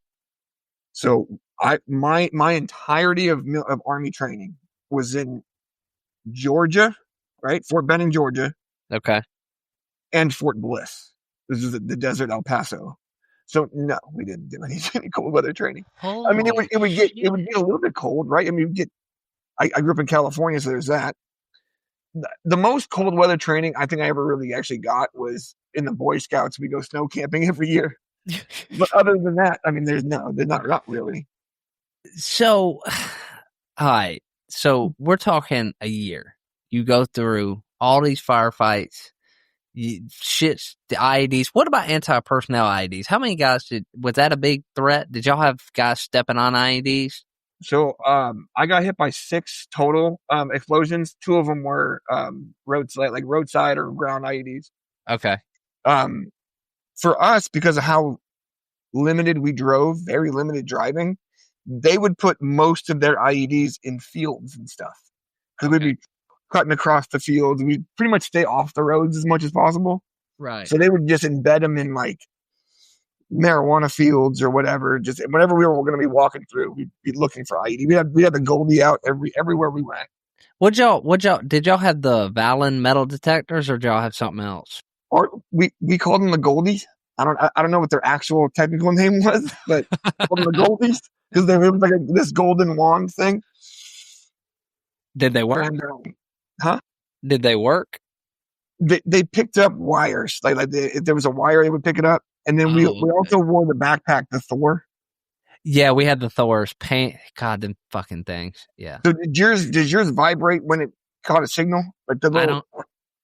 I don't. The only reason I'm gonna say I don't know is because I wasn't a Thor dude. We had like one dude per squad, and the Thor wasn't my thing. But I remember I was a Thor dude one time, and I'm never gonna wear it again. Dude, that thing. So I had to put it down. And EOD blew it up because I was right on top of an IED. Oh shit. But, yeah, so we never, so I don't know about y'all, but we never, so, you have command at IEDs, which is like, them pushing a switch. You have radio, which is like what you're talking about, the Thor blocked radio signals. And then you had the pressure plate. So the only ones I think we seen in our AO were the pressure plates that were the most common. Almost all of the guys that stepped on an IED stepped on a pressure plate. We had all the above and then some. Oh shit! Well, you said this was the IED manufacturing hub, though. Yeah, it was like IED alley is what they called it. But yeah, I mean it was. Yeah, that's insane, bro. I mean, so did y'all get to a point where y'all were just like with the Valen, some of those guys that were the lead Valen guys used to say, you got to a point where you just couldn't swing it in a patrol anymore. You're just like, we're going to go here and fuck it. Because, when you start getting shot at and you start running, it's like. No, I don't know if we were just crazy or what it was. We looked forward to firefights. Yeah, oh yeah. Like, we would, my platoon volunteered to be the bait a few times. It got to a point, like I was saying, it got to a point that if we left the wire and didn't get in some kind of contact, it was a wasted patrol. We should have just stayed home. That's how we thought. We were looking for it all the time. Man. We were a little crazy, but it was just, I mean, we barely slept. It was just gnarly. Man. I remember going back to the FOB one time for some kind of medical something, and I seen a bunch of soldiers walking on the base in their civilian clothes. And I remember asking, what are you guys doing? They're like, we're going to the club. They're going to disco night. And I'm like, we're still in Afghanistan, right? This is a thing. And then on our base, there's no salute. We don't wear rank. We don't wear names, right? None of that stuff. So maybe about 2 months into my no showers, no clothes washing, right? We stopped by one of the FOBs for something right after a mission. We stopped by and we were gonna go to chow. You don't understand. We were gonna go have a hot meal made for us. Yeah. So we were gonna go to the chow hall. So we start walking in, and my captain's with us. And that was the crazy thing is we would go. So all of the places that I went when I was in Afghanistan was just a battalion position. I don't even know if they had hot chow there. I was never there long enough, if we did a convoy over there to get something or do something, but the big base Leatherneck, when we went back there, they were like, you're not allowed to have any rounds on this base. They're like, oh, it's protected. And, bro, you know what I'm saying. You're like, bro, we just spent 7 months getting shot at every fucking day, or at least every couple days. Garrison rules. Yeah. And you're going to tell me I can't have live rounds? And you talk about a PTSD motherfucker that's just like, you want to tell me what to do? And That's the crazy thing. So I was walking on the base on the fob, and I walked right past a captain and a first sergeant having a conversation. And I looked over and I said, "How's it going, sir?" First sergeant. And I kept walking. right. No salute, no nothing, obviously. Right. Yeah. And now I understand that I look like a fuzzy because I don't have any rank on and I'm dirty as shit. Right. So the first sergeant just starts yelling at me and orders me back. And I'm no shit standing there just nonchalantly. And then he's like, "You're not going to stand at parade rest?" And I was like, "Really wasn't planning on it." Like, first sergeant, what are you talking about? And he's like, so then he yelled at me to get parade rest. And then he's like, "You're not going to salute the captain you just walked by?" I'm like, "First sergeant, I gave him the greeting of the day." Yeah. Like, I'm trying to understand why I'm getting yelled at, you know? And he's like, he goes, "Where are you from? What unit are you with?" And then I told him we were at COP Charkh. And immediately he goes, "Oh, okay." He goes, "So," and his whole demeanor changed. He got super nice. And he goes, "So I understand where you're at. That's rough. Here we do garrison rules. So you still have to salute. You still have to." I'm like, "Really?" I'm like, "I didn't leave Afghanistan." Right, yeah. I just told him, I was like, "Where I'm at, that's a sniper check. Like, I'm not going to do that to you, you know?" And, that's like, people don't understand that, like, when you see these photos or shit of these massive bases like Bagram and Kandahar and Leatherneck, they're having like, Fobbits, bro, because they got like USO tours coming, motherfucking smoothie bar, you know. They had a TGI Fridays at one of the big bases over there. I think Kandahar's got TGI Fridays and an Olympics had swimming pool. I think Shank has a Pizza Hut. Like, it was stupid. Dude. And you're just like, and that's the thing is you go on those bases, right? You come back and you're this dirty looking hobo, homeless looking dude. And then everyone's like, "What the fuck is wrong with that guy?" And you're looking around like, "What the fuck is wrong with all these people?" You know, like, it's just total opposite worlds, man. Yeah. I got back to our fob, or I mean, to our COP, and I was telling all the guys about disco night because we don't obviously get disco night. Yeah, of course. So I was telling them all about it, and we all hadn't slept in a few days, probably, like, from everything. So we pulled this table out, and we started dancing on the table with our strobe lights and shit, like making our own disco. I got a video of it. It's hilarious.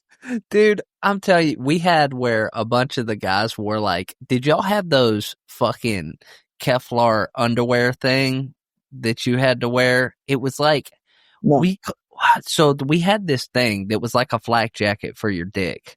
And you... The little flap thing on your kit? No, not the flap on your kit. This was a separate thing, and you wore it around your waist, and it went under your junk like a diaper and buffed. I will tell you, we didn't even wear the full kit, dude. Like, no, we didn't. We wore just the plate carrier, period. Like, we didn't even have the big plate carrier. Yeah, we didn't have any side plates. We didn't have the little nut flap or none of that. Was so ridiculous. The big collar shit you had to put on. Dude, do you know who Funker 530 is? No. Okay, Funker 530 is some website that used to post like combat videos all the time, and in the mid-2000s they were super popular. He was on X the other day, and he was talking about the Throat Pro. You know what I'm talking about, the flak jacket that nobody wears in country unless you're a pogue, and it has like the big... I could understand like the gunner. Yeah. Right, like a 50 cal gunner could wear it. Like, I understand that. Yeah. Everybody else, it's stupid. Dude, yeah. And I commented on it, and I was like, bro, that was only for like Iraq. Because, Iraq was a big sniper threat. Close in shooting. I get the Throat Pro there. But like for Afghanistan, dude, it was like we're moving huge long distances. We had the sappy plate carriers. You know what I mean? And let me ask you this. Yeah. Go ahead. No, you're good. Go ahead. No, did EOD ever wear... Have you seen a Hurt Locker? Yes. Okay. You know that huge suit the guy wore? Yeah. Did your EOD ever put that shit on? No. I never once... He blew up a lot of shit. I never once see him even... I don't even know if he carries it. I don't know if he had it with him.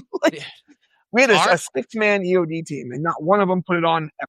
Our EOD tech, I'll never forget this story. I was in firsthand, so this is secondhand. My buddy told me this. So he said that the first patrol he went out with EOD and found an IED. He said the EOD tech was like, "Stop." And he was like, "Okay, what do I do?" And the EOD tech was like, "I'm going to walk in front of you.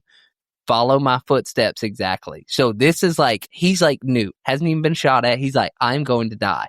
And so the EOD tech starts walking and he's like, follow me. And the dude's like, why do I need to follow you? He's like, because if I get shot at, motherfucker, down here, disarming this IED, it's going to be on you. So he follows exact footsteps. And he was like, I was so fucking scared. And he said, this motherfucker pulls out a K-bar and starts poking at the IED with a K-bar, like trying to get the corner of the pressure plate. And he's like, bro, I am like, you are going to blow us up, bro. But he said that dude did it. And I was like, man, EOD, there are some ballsy dudes, man. God, I love them guys. Yep. Our platoon sergeant poked at an IED in a wall with a broomstick because he was trying to confirm what it was because we didn't want to have to call EOD. Yeah. He was just like, he was poking at it. Oh man, there was so many weird things that had a lot of weird shit happen to you guys. Like for instance, we had my platoon sergeant was walking in like the middle of our formation, right? Okay. And I was right in front of him in the pattern of movement. So I went through, and then I walked past this alley because it's urban, right? I walked past this alley, and down the alley is a whole bunch of kids just playing, right? Okay. And we're like, so I'm walking through. I look over. I'm like, kids. I just keep going. Just let them know there's kids over here, right? Right. He gets dead center in the middle of the opening. There's a wall behind him, and then there's the opening to the alley, and we're walking past it. As soon as he gets dead middle, a dude pops out from the middle of the kids with a full auto and just opens up. He is standing dead center of this kill funnel. Man. And when I tell you, once he finally realized that he wasn't dead and he shot the guy, like he like unfroze and like shot the guy, and then he moved on, there was a silhouette around him of bullets. Like it looked like it was carved like a silhouette. It just went all around him. That's insane, dude. That's what they say.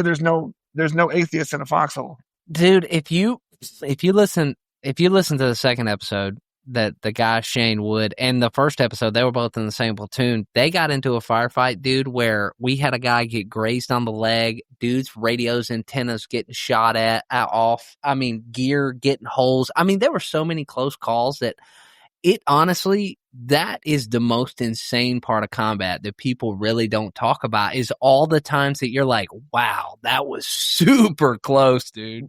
We had a guy have his medical drop bag was on his hip. Yeah. And he's got that strap that goes around your leg. Yeah. His strap got shot off.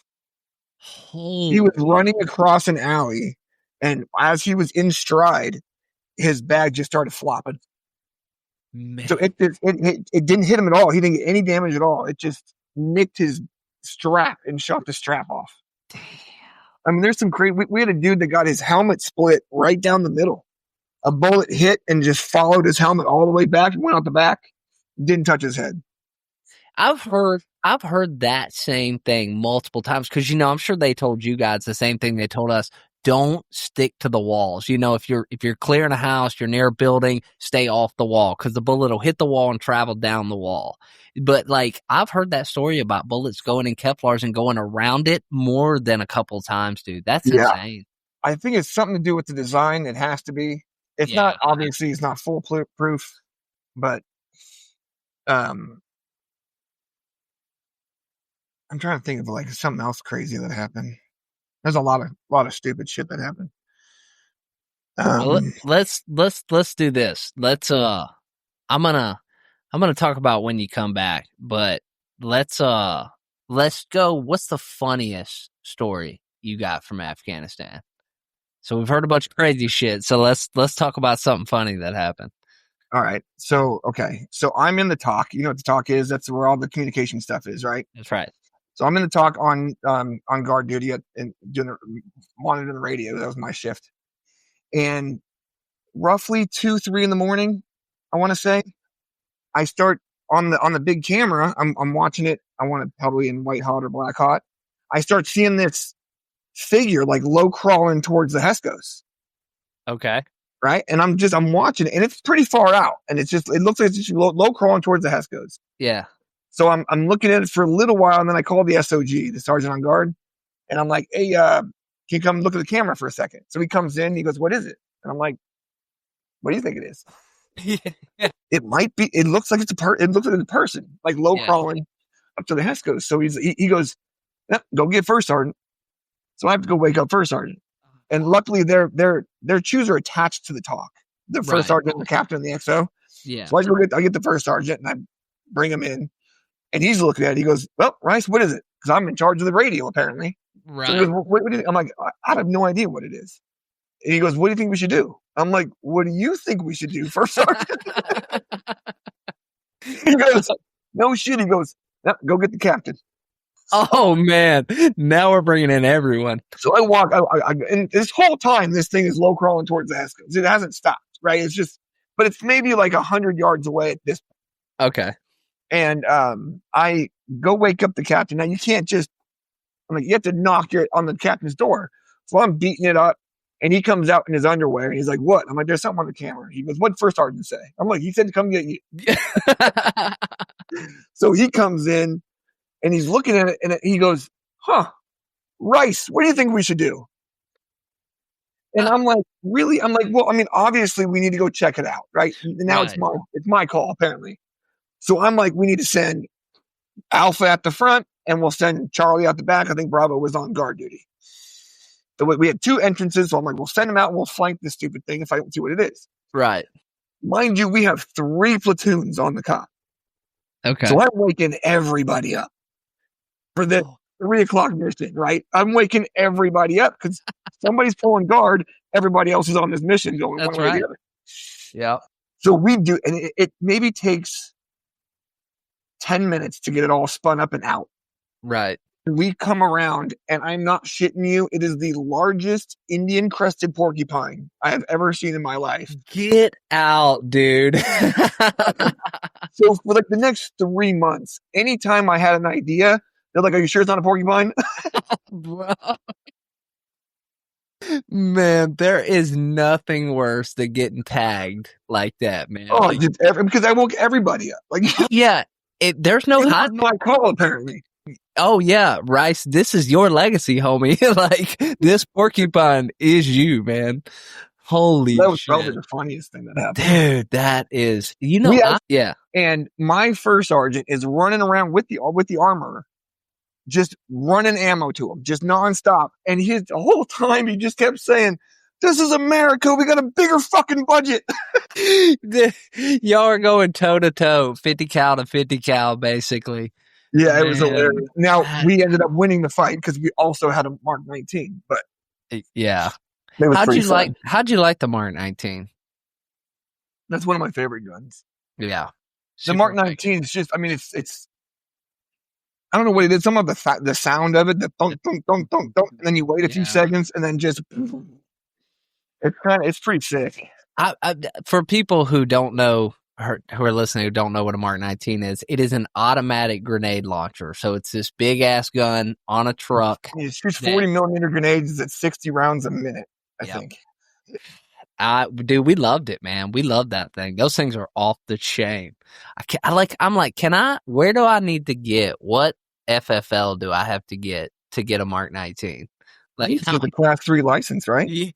I think class 3 is the highest license for owning firearms in America. So I'm an FFL, so I can. That's why my name on X is Bastard Tactical. But like, I'm not a SOT, so I can't have suppressors or anything like that.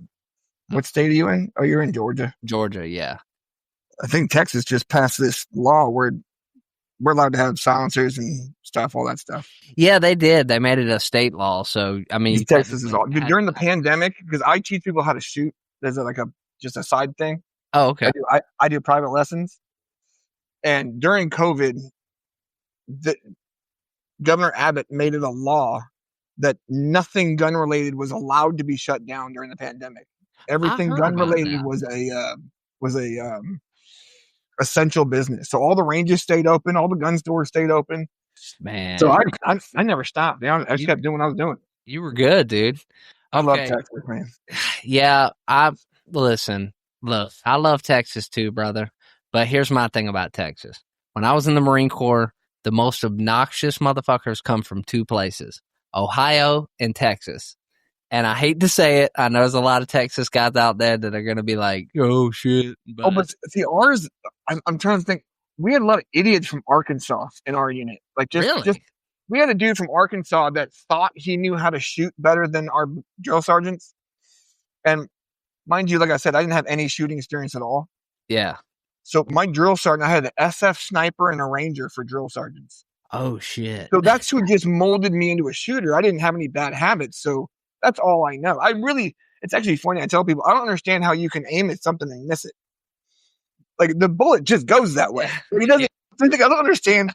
So that's my experience with it. But we were in the simulator shooting, like the video shooting, like the basically a video game type thing. Yeah. And all we had to do was release our bolt, right? Right. That's it. And he could not get that. He just kept hitting the forward assist.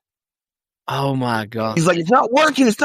Now this dude was trying to tell our SF sniper drill sergeant how to shoot earlier that day. So like, we listen, Joe, I'm sure when y'all went to NTC and stuff that y'all did live fire ranges where you buddy rushed, like where one dude was shooting and then this guy would shoot, this guy would get up and run, and then this guy would shoot, movements of contact kind of stuff. Mm-hmm. And we had one dude that we took his ammo, dude, because he couldn't shoot in a straight line. Like he would be laying there shooting and he would all of a sudden just start drifting. So the guy running next to him would like almost be caught up in it. You're like, oh shit. Okay, so you leave Afghanistan and you come back. How much longer do you stay in the Army after you get back? So I got back in 12, and then my med board was finished in December of 13. I got back July 6th, I want to say, like in July. Right. Because I spent July 4th in Kuwait, I think I was in Kuwait on my way back for July 4th. So y'all stopped in Kuwait. I don't think we ever stopped in Kuwait. I think we stopped in Kuwait twice. We stopped in Kuwait for R&R. So I'm trying to remember, because I went to, from Atlanta to Maine, and then from Maine to Ireland, but we never left the airport. Yeah. And then Ireland to Kyrgyzstan, and then Kyrgyzstan to Afghanistan. That's where we went. And then on the R&R, we went Kuwait, and I don't remember if we went to Germany on the way back. So when I was returning back to Afghanistan, I think we stopped in Germany that time. And then on the final way home, we stopped in Kuwait again. See, for us, it was the same both ways. It was Afghanistan to Kyrgyzstan, Kyrgyzstan to Germany, Germany to Bangor, Maine, Bangor, Maine to California. Yeah. But yeah, man, like, so when you got back, were you like, I don't know. Here, I'll say this, and then we'll see what you say. So the thing is I was talking to a guy the other day that was saying that we really didn't have PTSD while we were still with the boys. It was like when we got back, it was like you were still with the boys, everything felt good, and it wasn't like it didn't hit you till you left. Like I will say, it's hard to have post-traumatic stress while you're still in the trauma. That's why. So, and it's also because it's so, everything when you're deployed, every minute of your day is basically accounted for. Right. And then you get back and nothing is. And also, when you're deployed, this is what it was for me at least. When I was deployed, the only person you could trust at all dressed exactly how I did. Right? So when I got home and nobody dresses like me, it freaks you out. It's like, I can't trust anybody. I still don't do good in crowds, because we would walk through the cities and everybody is a potential enemy, but we can't do anything until they shoot at us. So it was pretty gnarly. Yeah. I mean, so like, I remember getting back and I remember being like, you just have like, I don't know, man. I felt like it was, now they'll call it anxiety, but I don't like that word. You know what I mean? Like, cause you're just like, I don't know, anxiety feels like a weird word, but it's true that you're talking about large crowds, people, and you're just like, I need a plan. Yeah. I mean, you have to think about, when did you got back in 12 also, right? So yeah, when you got back and everybody's telling you how safe it is, right? Because you're not in war anymore. And then the Boston Marathon bombing happened, remember? That's right. And then the Chicago shooting happened, the Colorado shooting at the movie theater happened right after that. So it's like, is it? Are we, you know what I'm saying? So it's hard to snap out of it when you see reality, because now it's almost like I notice it more now. When there's something going on, I'm like, okay, I definitely need to stay strapped. You know what I'm saying? Like that kind of thing. Like, yeah. See, that was the crazy thing, is going back to California, where my unit was, we couldn't conceal carry. Now, you know, so it's like that shit messed you up, because you're like looking around and you're like, you know, I still kept a gun in the car. I didn't care. I mean, California can't come after me now. I think the only restriction we had was we couldn't drive for 2 weeks. We had a no drive restriction for 2 weeks. And the way they explained it to us was the fastest we've driven in the last year is about 20 miles an hour. So if you get on the streets and you start doing highway speeds at 70, you're going to fuck something up. So we weren't allowed to drive for 2 weeks while we got reacclimated to life and all that stuff. And we were also being evaluated for TBIs and all that, you know, when you come back stuff. Yeah. So like for me, when we got back, the night we got back, my wife picked me up. She was like, do you want to drive? And every time I went on a convoy in Afghanistan, I was Vic 1 driver. So I was like, yes, I want to drive. Like, put me in the driver's seat. So we literally go and we get to where there was this stop sign at a light, and the light is green. And so I stop at the intersection and I look both ways, and she's like, what are you doing? It's green. I'm like, you don't drive through any intersection. Yeah. You never drive through an intersection. And she's like, huh? And I was like, oh shit, I'm sorry. Culverts used to fuck me up. Culverts, like if I'm driving on the street and I can see there's a culvert going under the street. Yeah. I'll just stop the car and turn around. I'm like, nope, we're not doing this today. Not today, Staten. Yeah. Dude, so at California, where we were stationed, had like some rocks out in the desert. There's like a desert part. So when I'm very familiar with okay, so you I grew up in Orange County, California. Oh, that's right. So yeah, so you know Camp Pendleton and all that shit. Okay, so you know when my second surf right there. So dude, I'm gonna tell you. I guess I'll just go ahead and say it now. That saved my life, dude. When I got out of the infantry and I went down to Miramar in San Diego, which was where I went to the wing. I changed my job to be a pogue for a while. And, dude, I learned to surf. And, dude, that shit just healed me, man. Like, I felt like it just gave me a purpose again. Well, for us, it was our, like, times were different when I was a kid. I'm 41 years old. So when we were kids, we would leave in the morning. When you woke up, you'd leave the house, and you don't come back until the dark, until the streetlights come on. Like we just weren't home. Yeah. If you went home, your mom would make you do something, so you just were gone. And we didn't have cell phones or anything, nothing. I didn't get a pager until I was like, I think pagers came out when I was like 11, and I was super poor, so we didn't even have that. So there was no communications at all. We were just gone until we had to come back. There used to be a TV show. How old are you? 35. Yeah, so I don't know if you remember. There used to be like on the news at like 10 o'clock. It would remind parents if they had kids. They'd be like, it's 10 o'clock. You know where your kids are. Because that was just the culture. Yeah. I have a creek behind my house right now my kids have never been in. And it blows my mind. Dude, that like, I'm telling you, man, I got kids, and they, you know, I'll make them go outside, and they're like, we got to go outside. And, you know, I force my kids outside at least every day. But like, my thing is I got a 400-acre farm here. But the thing is like when I grew up, it was like you went to, so yeah, like, so we got told, my mom would be like, hey, leave the house and don't come back till dark. And we had like woods across the street, and that's what we did, dude. We were just gone for hours on end.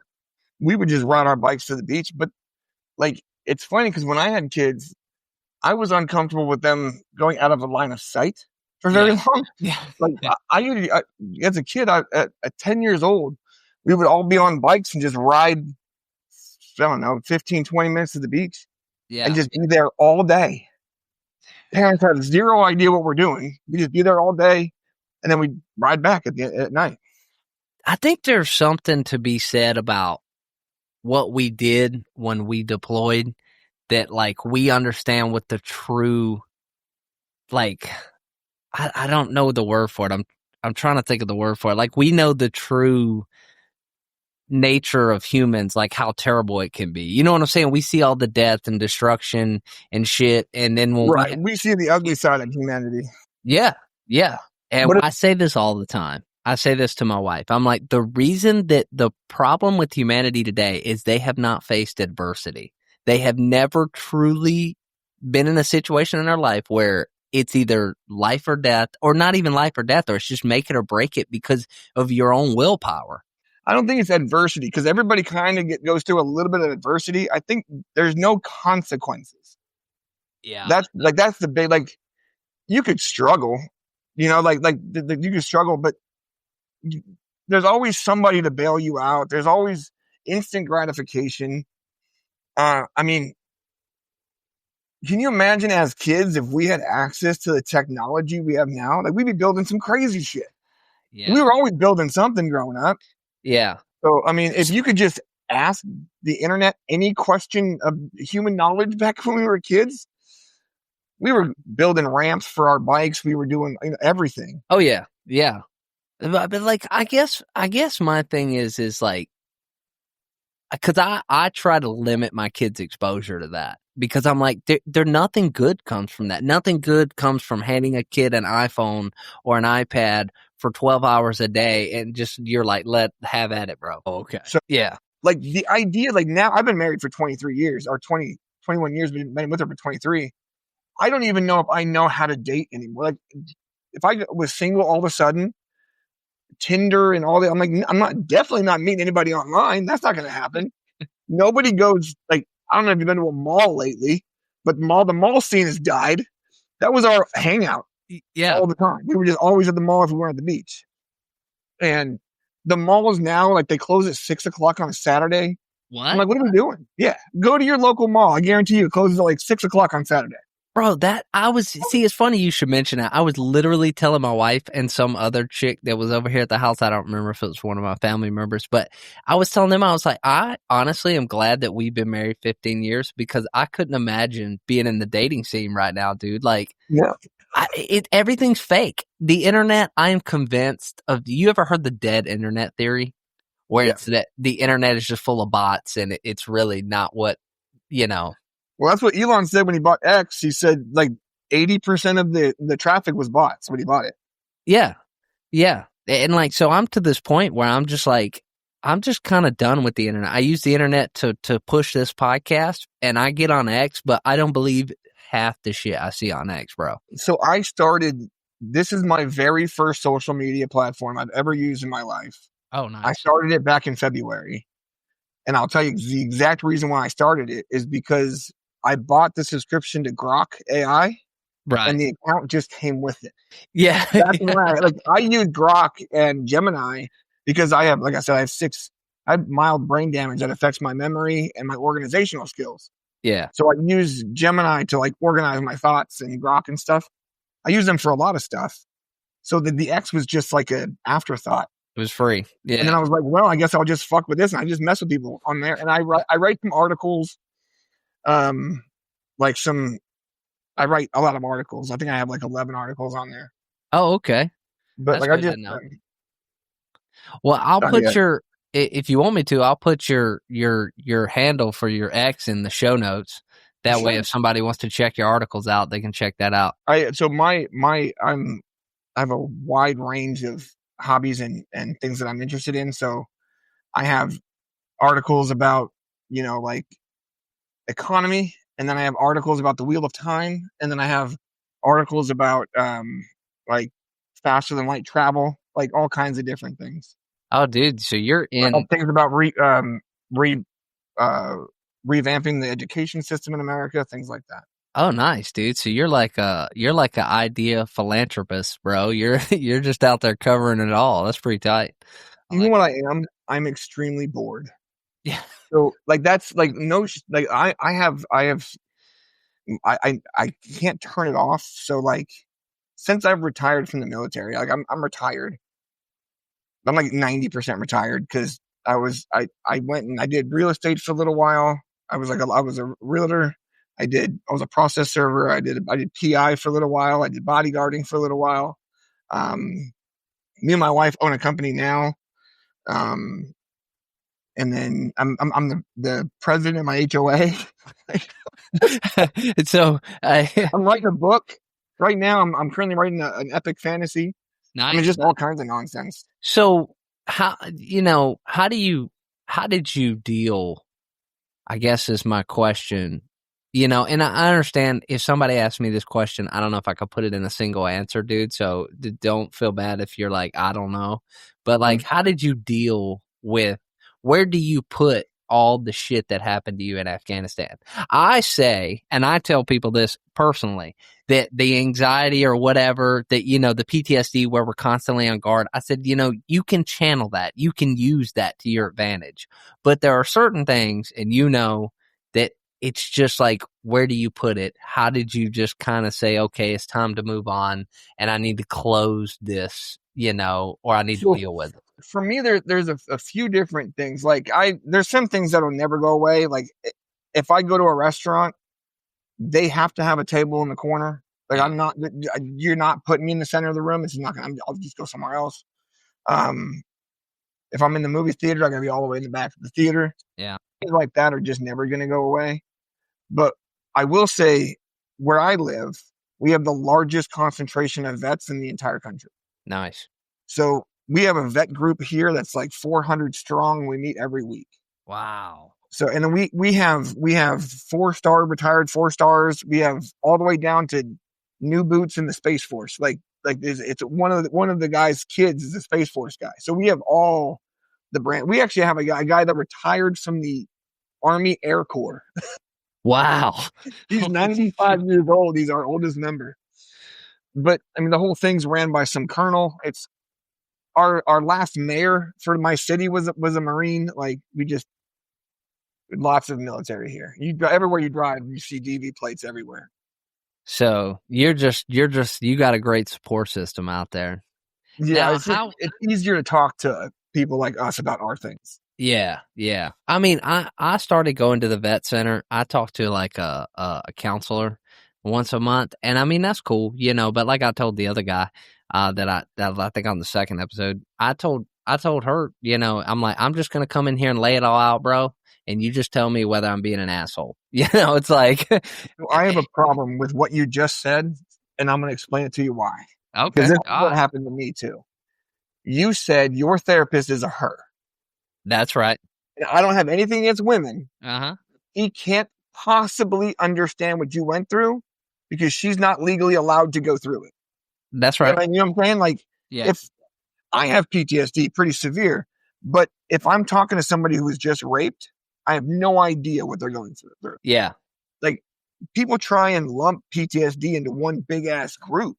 Yeah. And it's every single trauma is different, but like combat trauma is so much its own thing. I'm not gonna say it's worse. Yeah. But it's so much its own thing.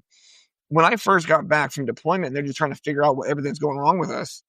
I had 3 women that ran the trauma center. Oh, shit. That are all the therapists, and they're all the older ladies trying to tell me how to get over combat PTSD. And I'm like, you can't possibly know what my trigger is. So you can't possibly know how to, because I don't even know what my trigger, at the time, I didn't even know what my trigger was. The likelihood of some lady who's never, it's the same thing with the guy who's never been deployed. The reason why with the women is that I know for a fact she never did what we did. That's right. Like my therapist right now is a Marine that deployed, and he's got his own issues. So me and him can connect well. Yeah. But this is in over a decade, this is the first therapist that they've hooked me up to talk to that has had any combat experience at all. Man. And I'm just like, I don't understand how you think, because here's the thing. I got back from deployment. They immediately put me on medication to suppress my emotions. Man. And then try to teach me how to deal with emotions that they were just suppressing. Right. So I've never learned how to. So then when you get out of the program, you're on these medications, but you've never learned how to deal with your emotions off of the medications. Yeah. So you either have to always stay on them, and there's so many side effects, or as soon as you get off, so for me, if I'm not on anything, right now I'm not on any mental health medication because I just don't like it. But if you're not on anything, I have zero emotions. They're just turned off. I don't care. I will have the same reaction at a funeral as I do as a wedding. I'm just even keel. I think they call it like a moral wound or something like that. Disassociation too? Yeah, I just don't care. Now I have in Texas, I have medical marijuana in Texas. Oh yeah. So Okay. I have a prescription for it. And now when I go ahead. Let me do something real quick. You're good. Oh shit, sorry about that. Okay. So medical marijuana, you got that in Texas? Yeah. There's actually in Texas, there's only like 5 ailments, if you will, that qualify you for it. And I happen to have 2 of them because one of them is PTSD and the other one's TBI. Nice. So, but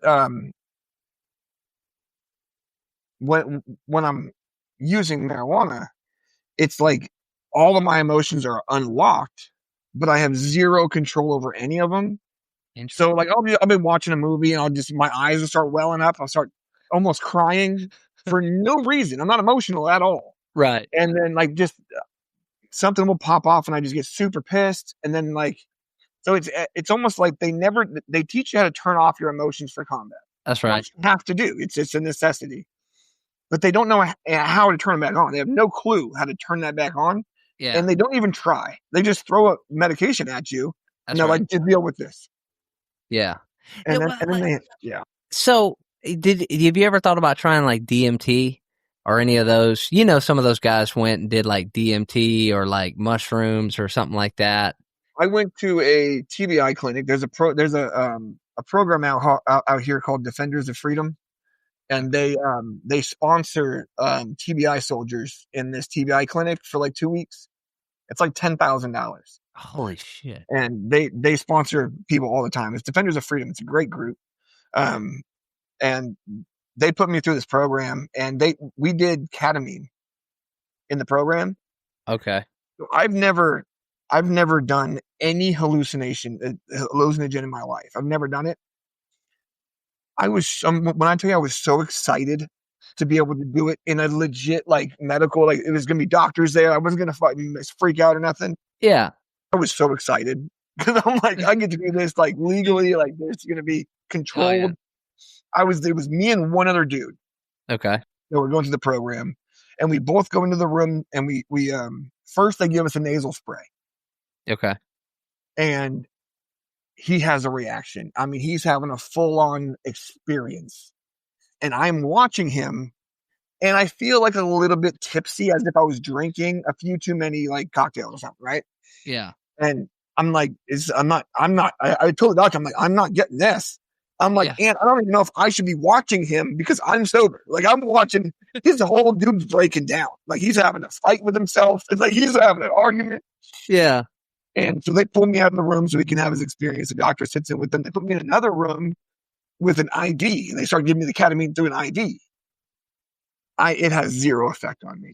It doesn't do nothing. I was so bummed. You have no idea. So then they were like, we can send you away on a retreat for a month. And it's like a darkness retreat, kind of like what Aaron Rodgers was going through. Okay. And they do Asawaga or whatever. Yeah. But I would have to go by myself. I wouldn't know anybody. And I'm just like, I'm not going away for a month. Yeah, so you don't want to do that. If I have a buddy of mine that was thinking about doing it as well. So maybe if we do it together, I'll go try it. But man, you know so I had never tried weed or anything, never, until I got out of the Marine Corps. And to be honest, like I got to a point where I was drinking so much that I was like, okay, something's got to give. I mean, you know, the story is the same across the board, it feels like, and that just got too self-destructive for me. So I got to the point where I was like, okay, and dude, I mean, I'll be honest with you, I can't smoke it anymore because I'm an FFL, but when I did, dude, it was great. I mean, it truly has benefits. Yeah, so I never really gotten it. I drank heavy when I was in high school because, like I said, I grew up in Orange County. Yeah, we just partied all the time. I also smoked a shit ton of weed growing up. I bet. I want to say the only, and this is legit, I'm not even making this up, the only time in my life I haven't been a smoker is when I was in the Army. Like that 4 or 5 years, whatever it was. The entire time I was in, I never did nothing. spice was big back then. People were doing spice and stuff. I never gotten any of that.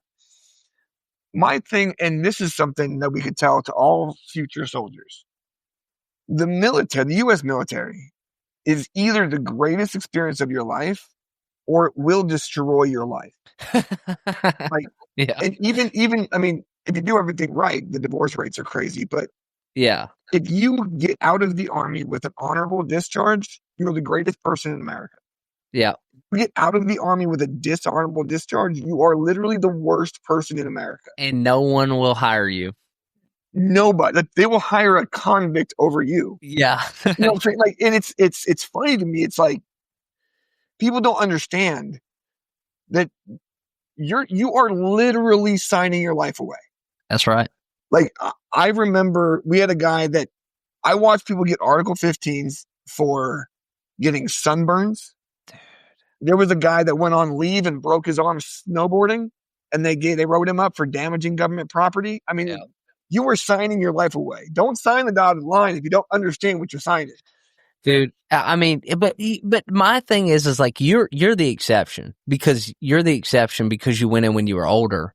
But like I used to tell people, like you can't convince a 30-year-old, you can't convince a 35-year-old to do this kind of shit, but you can easily give a gun to a 17, 18, 19-year-old and be like, hey, dude, you want to go some people up? And, you know. I will tell you there's some benefits to going in a little bit later because I was 23 or 24. I don't remember exactly. It was 2009. I was born in 84. So you were still young. Yeah. So I was either 23 or 24 when I went in. And I was one of the older guys. Right. Yeah. So the cool thing with that is behind closed doors, the drill sergeants are pretty chill with me. Oh, sick. They didn't have to break me down like they were all these kids. Yeah. So behind closed doors, they were cool. My problem is I got too comfortable behind closed doors. So when we were out with everybody else and I wasn't standing in parade arrest, I was kind of just chilling, they would smoke the shit out of me. And they'd make it a point to do it because I would get too comfortable. That's right. But I was also did you guys have like prior service and transfers and stuff in your basic? We had like 2. It was it's very rare. We had a Marine to Army transfer, and then we had a Air Force to Army transfer, I think, at one, which I don't know why anybody would go Air Force to Army. That's just stupid. Yeah. But anyway, but they were allowed to go off post on the weekends and everything. Oh shit. Okay. They were the only ones because they've already been through basic. They're not doing it again, right? So it was a lot more lenient. So because I was one of the oldest guys there, all the contraband that they bought for us, they would sell to me. And then I sold to everybody else. So, I mean, I'm telling you, buy like a log of dip. Yeah. I always got the pouches so it wouldn't need like to shit all over your teeth. Get the pouches. I would sell a can for $20. And then the last 2 cans of every log were $60. Holy shit. Dude, if you were to talk to my wife, she would confirm I did not spend a single dollar of my paycheck the entire time I was in basic training. And I came home with a stack of cash. Dude. I would sell Oreos 2 for $10. Like, it was just stupid. Like, people would pay ridiculous amount of money for things that they just weren't allowed to have. And basic's only 3 months. They're going to get it. Dude, that's wild because Parris Island, like there was no contraband. Like no one left. So it was like there was the only contraband we could have for 13 weeks on Parris Island was somebody sneaking a peanut butter packet out of the chow hall. That was peanut butter was absolutely. We put them in our water bags. Yeah, because peanut butter was the shit, man. Yeah. That protein was awesome. We would also on Sundays. I don't know how you guys did your Sundays.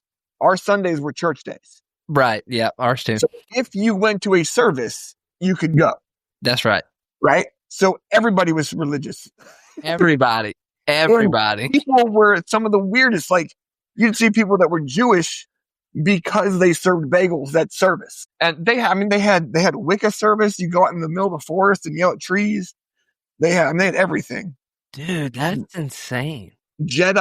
I remember one of our dudes had Jedi on his dog tags because Jedi is a recognized religion in the U.S. government now. Get out of here. I swear you can look it up. He had Jedi on his official dog tags for his religion. And our drill sergeants were eating his ass for it. They were so funny. I bet homeboy got lit up. We had some the kid of some colonel he was going through, and his dad sent him like a no box. Oh, Like just a box of just propaganda. Like he sent him porn magazines, cookies, like letters with lipstick on them, and like all kinds of everything the drill sergeants hate. And then he like a carton of cigarettes, like all kinds of shit. Dude, there was a guy who got sent something like that, like you said, a no box, and the drill instructors one made him eat the candy in there until he almost puked. I think he might have puked, hell if I know, but he made him eat it all right there on the quarterdeck. He's like, "You eat this," and then there was another guy that had got a card that sang. When you opened it, it played a song, and the drill instructors had a ball with that motherfucker, dude. We had one of our guys' moms sent cookies for the drill sergeants.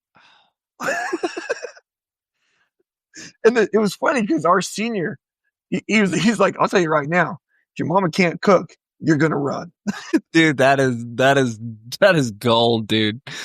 That's gold. Okay, so I mean, how are you now? Like, what do you got this group now? I would like to say you're probably, is this where you want to be, or do you feel like you can be better? And if you're where you want to be, what's your advice to dudes who maybe are still struggling and they're still like, I can't figure it out, So I'll be honest, my life's a little bit different because I am 100% total and permanent. Yeah. So I get, I don't know what it is. If you do the math with everything, it's, I don't know, 60,000 a year or whatever. Just sit on my ass. Yeah. Plus, I think the main thing is you have to stay busy. Yeah. If you're idle too long, you're just in your head. Yeah. So you have to find something that's going to distract your head from all the stupid thoughts that you're thinking about. That's what I do. That's why I do so much shit. Yeah.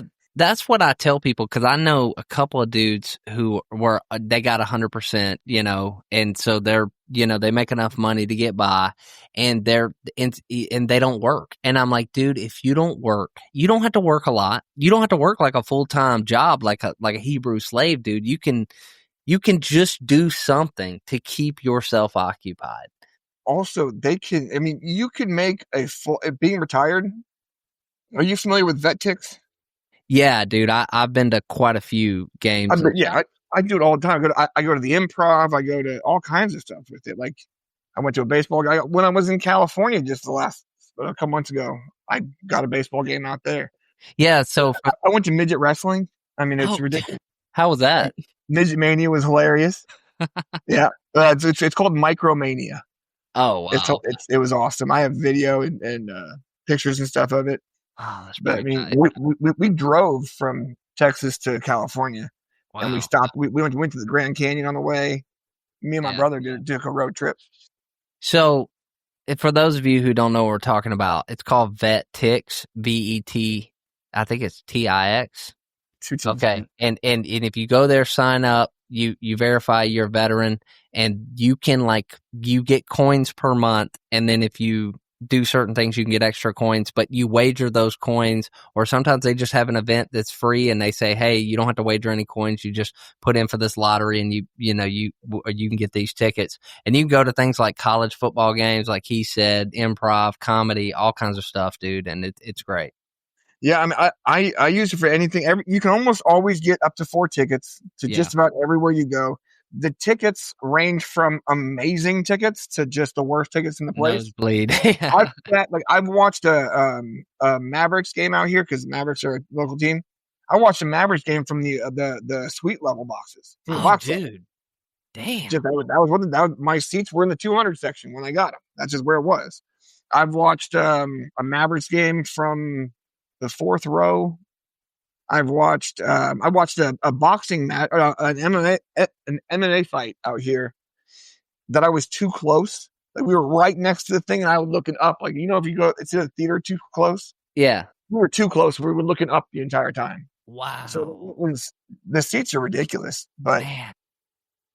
Yeah, it depends. It depends on who donates them because, like, I went to a Georgia game, a college football game, and we were in the nosebleeds, dude. Yeah, I went to the Ohio State. Was it the NFC Championship game a few years ago? The semifinals a few years get back Oh, with okay. Ohio State. I was out here. I went to that game at the Cowboy Stadium, and we were in the nosebleeds also. Yeah, yeah. Are you a college football fan? So I'm not, if I was gonna pick a team, it'd be USC just because that's where I'm from. Okay. And the Yeah, Coliseum might be the greatest that's right. stadium of all time. That's But right. I'm an NFL fan. I like That's right. I forgot we talked about this. What's your NFL team? Niners, 49ers. Okay. All right. So the 49ers. Okay. I thought you were going to say the Texans for a second, and I was like, Originally from Cali, remember? yeah, And that's right. Yeah, he played there for a while though. I He's think he really won the good. 88 and 91 Super Bowls. Yeah. Yeah. Yeah. Maybe might have been the 84 also. I wouldn't know, man. I'm We terrible won the with dates. 84. I just don't remember if he was on that team. That's all I'm saying. No, yeah, I remember the 49ers used to be super good. Still But super good. ah, We're 5-2. We're third string right now. dude, that's like pro Georgia, the Falcons. It's like you're terrible, dude, and it's like, I mean, I can't really rep that team. Yeah. So, That's what we just played was the Falcons last week. Yeah, they did. Did they win? We won, yeah. Oh, okay. So, see, 20-10. that's what I'm saying, bro. There's just no point in talking about the Falcons. They're terrible. Fred Warner, Nick Bosa, both out, and we still win. See, that's what I'm saying. They're no good. So do you know what the divorce rate is for first term service members? I do not. Okay, so I remember, and you spoke on this earlier, so I just kind of wanted to talk on this for a second. When me and my wife first got married, I was 20, she was 18. And so when that first term, they told us the divorce rate in the Marine Corps was 86.7%.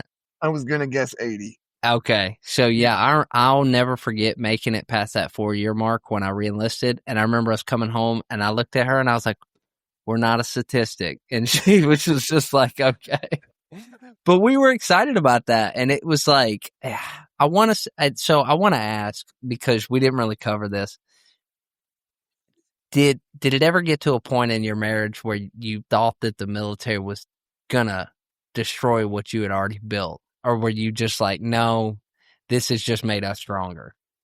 So, no, the military was never a problem for us. The deployment was hard because crazy things going on back at home. I'll tell you a real quick thing. Somebody called child services on me. Right? I'm living in base housing at the time. Right. Government base housing. They called child services on me and said I had neglected my kids because I hadn't seen them in 3 months. No. I was in Afghanistan, bro. I'd been in Afghanistan for 3 months, and child services comes to my house, knocks on the door, and was like, "We got a complaint." Now they have to investigate any complaint. They have to. Their rules. They walked in my house, apparently, looked around, saw my kids, and were like, "Where's the husband?" And she goes, "Deployed." And he goes, "Really?" They closed the case and left. Yeah, I was gonna say, like, did that turn out bad? Because that's insane level shit right there. Insane, dude. There was a stalker, a whole thing while it was crazy while I was deployed. Dude, I just remember my wife, she went home for a little bit. We also had 5 years coming into the Army. We were already together for 5 years. Yeah, so y'all were pretty solid at that point. Yeah. I mean, we had 2 kids at that point. Like when I got in, we already had 2 kids. We were rocking. Yeah. The military wasn't hard. What's hard is when I deployed one person and came back a totally different person. That's right. That's what's the hard part, is just trying to realize where we both fit into each other's lives again. Because she's been basically a single mom for a year. Right. And I've been doing very structured life for a year. And then we get back and the kids are crazy because she's been lenient because it's hard when dad's not there. And then now dad's back and I'm a drill sergeant. There's a lot of that going on, right? just a lot of reintegration and trying to figure each other out, Yeah. figure out where we fit in each other's lives again. That's what I always tell people. I'm like, the hardest thing about being married in the military is when you deploy, like you're talking about, they live a whole separate life. They learn to live without you. So then when you come back, like you're saying, you're just basically like, hey, I'm here and I'm going to wreck your whole schedule that you built for the last year. You know what I mean? Yeah. Yeah. And there's also like the moms and dads, like mom is your best friend. Your mom is good. Like if she's wants you to do something, she'll explain exactly why she wants you to do it, give you 3 reasons, that kind of thing. For me, it was like, no, because I said so. Right. That's why. Yeah. And it comes from the military. It was like, if I tell a soldier to do something, it's life or death. You better do it. That's right. So when you get home and you're like, go pick up the trash. And you're like, and then maybe 30 minutes to an hour goes by and you're like, why isn't the trash picked up? Like, why? You know what I'm saying? Like, yeah. Why didn't that get done? And now it's time. People rigid. Yeah. And mom never did that, So yeah. for a year they've been living away. So it was just, I had to get them back on track, but then I also had to get myself back into the I'm not yelling at soldiers thing. My wife said that a few times, like, they're not soldiers. I'm like, yeah, no. But I used to say that, it was you in combat when that team leader or squad leader said jump, you said how high. You know what I mean? It was immediate, instant obedience to an order. And like you said, yeah. And then you end up coming home and going manic because you're like, yo, you didn't take out the fucking, why the fuck haven't you took out the trash? And then all of a sudden they're like, oh shit, yeah, man, that's crazy. And that's something that I think some veterans, it's self-awareness. You got to have that self-awareness to say, now look, I say this, and I think it sounds like you might be in this category. And I will tell people to the day I die that my wife saved my life. Because when I got back, my wife didn't put up with no shit. She's like, look, I understand what you went through. I don't understand it, but I understand it enough from what you told me. And she's like, there was a time when I was drinking so much that she was like, okay. You cut out for a second. Yeah, no, it's recorded on both sides, so you're good. But yeah, she got to a point where she's like, okay, I understand you got problems, but we need to solve them and move. Like we've got to move forward. And no, it's not everybody has that support system or somebody to advocate for them. Yeah, no, my wife's great when it comes to that stuff. Like I said, she was sending me a care package a week while I was deployed. But she's just great because she allowed me my space when I first got back, right? Because man, I'll tell you, I didn't leave the house and for any meaningful anything for like 5 years. Damn. I was just like, I didn't trust anybody outside. I was really bad up on it. And it got to the point where she started forcing me to go places, which was actually really helpful. So, but she was also very aware. So she would get a reservation. She would ask for a corner table and things like that. Like she was working with it. Yeah. And when it comes to any, she doesn't she's very patriotic now, and she didn't used to be. She doesn't let anybody talk shit on the troops at all. Like there's a lot of things that she's really solid on. Yeah, I mean, that's the thing is having somebody that can advocate for you when you can't advocate for yourself or you don't want to advocate for yourself. That's a big deal. And I think that some people that they're worked in a prison and she worked in a jail. I can't think of what it's called. CO, correction officer. Yeah, she was a CO. She worked in a prison, and then she worked in a couple of local jails and stuff. And then now she has a career with something totally different. But I mean, that's wild, dude. Yeah, well, it sounds like you're doing good now, man. I mean, what other things you up to? You said you got a business. You're writing a book. What's this book? Is it like a fantasy, or are we talking? It's like an epic fantasy, yeah, kind of like I don't know if you're into fantasy or not, but it's like Lord of the Rings type or something like that. But it's gonna be a little bit longer than Lord of the Rings. Dude, in between Lord of the Rings and Wheel of Time. I love the Wheel of Time.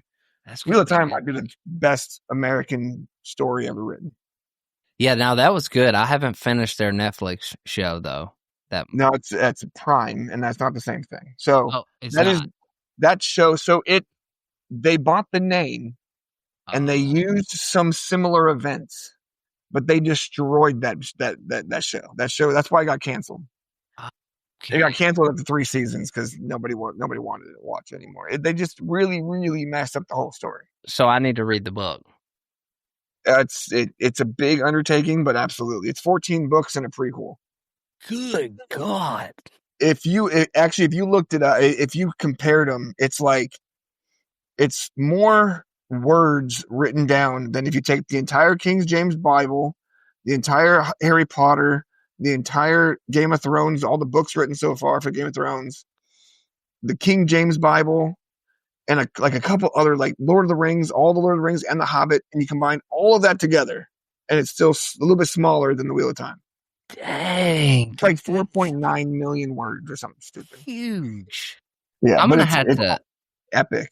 I listen to it on audio on Audible because I can't read anymore. Like I can read, but I can't focus on it. Hard to focus. So Yeah, I'll read and then I'll forget what I just read and I'll go back. It's taking me forever. So dude, that's what I do. I listen to audiobooks now because I'm a farmer, so I'm all the time working with my hands. But I can listen. I got hearing aids because my hearing shot, so I just dude, listen to audiobooks through my hearing aids and shit all day long.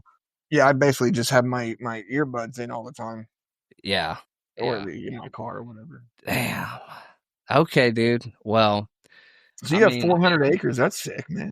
dude, I think we're gonna wrap it up.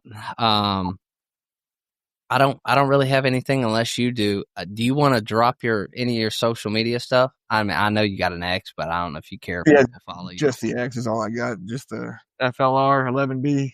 Okay, dude, I'll drop it. I'll drop it in the show notes, man. All right, well, I appreciate everybody listening, and thanks, man. David, if you want to say bye. Hey, I appreciate it, guys. Thank you.